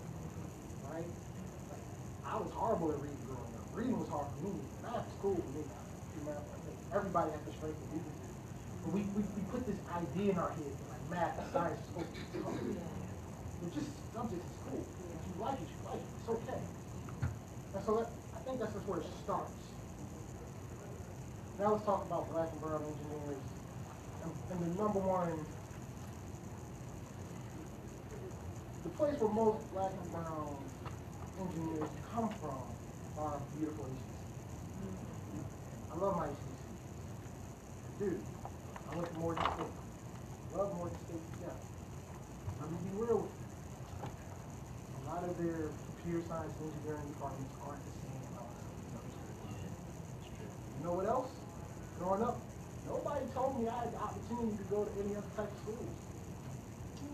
Nobody ever put in my mind that I could go to Stanford, that I could go to Carnegie Mellon, that I could go to Oxford, that I could go to the University of Tokyo. Think about that.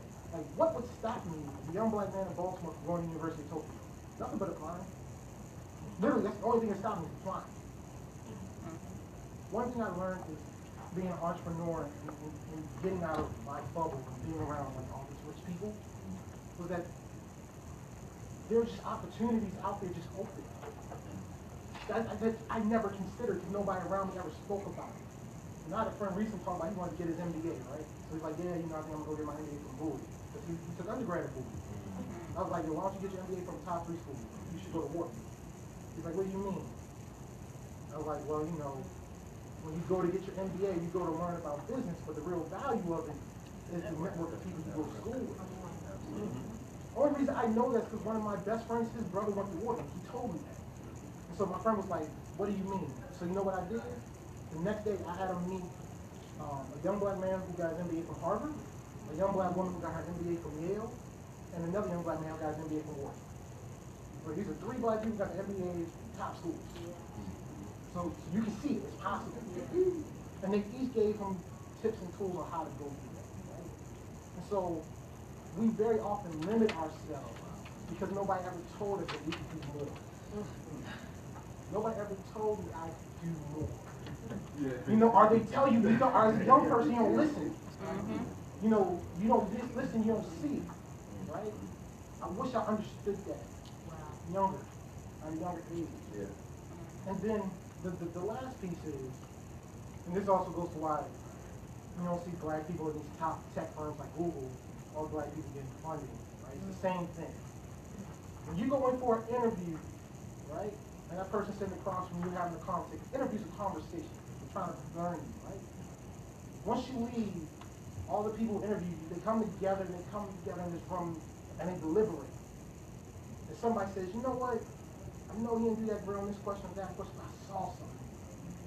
Well, what they're saying is they saw themselves in you, or they know somebody like you, and so they can see how you can progress and where your potential is. Well, if you don't know anybody like me, or you're not from the same place I'm from, how do you understand what my potential can be? And so when you go to hire me, you can only go on these baselines. So I have to score perfect on these baselines for you to even consider me. But that's not the same standard you have for everybody else. That's that unconscious bias. Right? It's the same thing when somebody goes in to raise money. You only go off these baselines. And so very often, if there aren't people that look like you in upper management, if you get into that room, you need to make sure you put yourself in place of upper management. And when you get to upper management, you can't hold the next black person who comes in to a higher standard. Very often we have this notion that we have to be 100 times better or 10 times better. That may be true for the first person who gets in, because that's what the white people around you expect. But don't be like those white people and expect the next black person to be 100 times better. You had to work hard to push that door open. Don't make it harder for the next black person. Once you push that door open, it is your job to hold it open and make sure the next person comes in.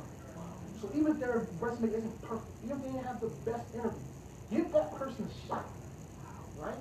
Because your organization is not going to grow and more black people aren't going to get in if you don't give other black people a shot.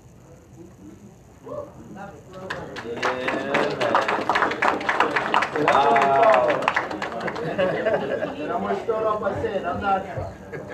Wow. I'm going to start off by saying I'm not a Morgan apologist, but Morgan has the best-in-class cybersecurity program right now, running with UMBC, and they're working in partnership together. So, you know, there is a lot to be said. I'm a product of Morgan State. I'm an HBCU guy, but I want to get my grad degree from a PWI, right, to build that network, right? So, but I got to say that my foundation was built at an HBCU. Now, opening the doors and creating an interest is important. We got to talk about these things. We have to raise people's awareness of what's going on in the industry. Because what happens is we have a lot of people being funneled to service industry, to hospitality. Why? It's easy, right? We need to encourage them to think differently, right? I don't have a problem with service industry. I don't have a problem with hospitality industry, but we have to raise our children and encourage them to look at tech, IT. I had a meeting with T. Rowe Price last year where it was brought up that people who are in cybersecurity probably have been playing with technology for years. There was a book called Outliers. And Outliers talks about the 10,000 hours to master something, right? So we got to get our young people to start early to master something. 10,000 hours is years. It's like 5 years if you're putting 2 hours a day into something, right? The way that our athletes are performing and practicing for sports, we need our young people to also be considering IT and tech, because you got to carve the time out. As you would carve out to learn how to play the piano, the violin, you got to carve out time to play with Minecraft, to understand the parameters and perspectives, to go into the coding languages, to understand what is our games are built on languages, right? There are tools within Apple and the other operating systems where you can create your own games, right? But where do they go to learn these applications? Where do they go? So we have to provide those platforms and pipelines of our young people to these tools. People know what they hear, but if they're not hearing about what we're doing, I can talk to my son who's in the 9th grade all day long about what's going on at ESPN. He's telling me who got hired, who got fired, who got recruited, who's running what at the combines, right? But I encourage him to also look at what are you seeing in other areas, right? Non-sports related. I gotta bring it to him like, hey, you know what? Let's talk about Michael DeGrassi Tyson. Or did I mess his name up? Neil. That dude is brilliant. We have to make sure we're raising others that aren't athletes and raising their names and talking about their accomplishments to make sure that we're familiar.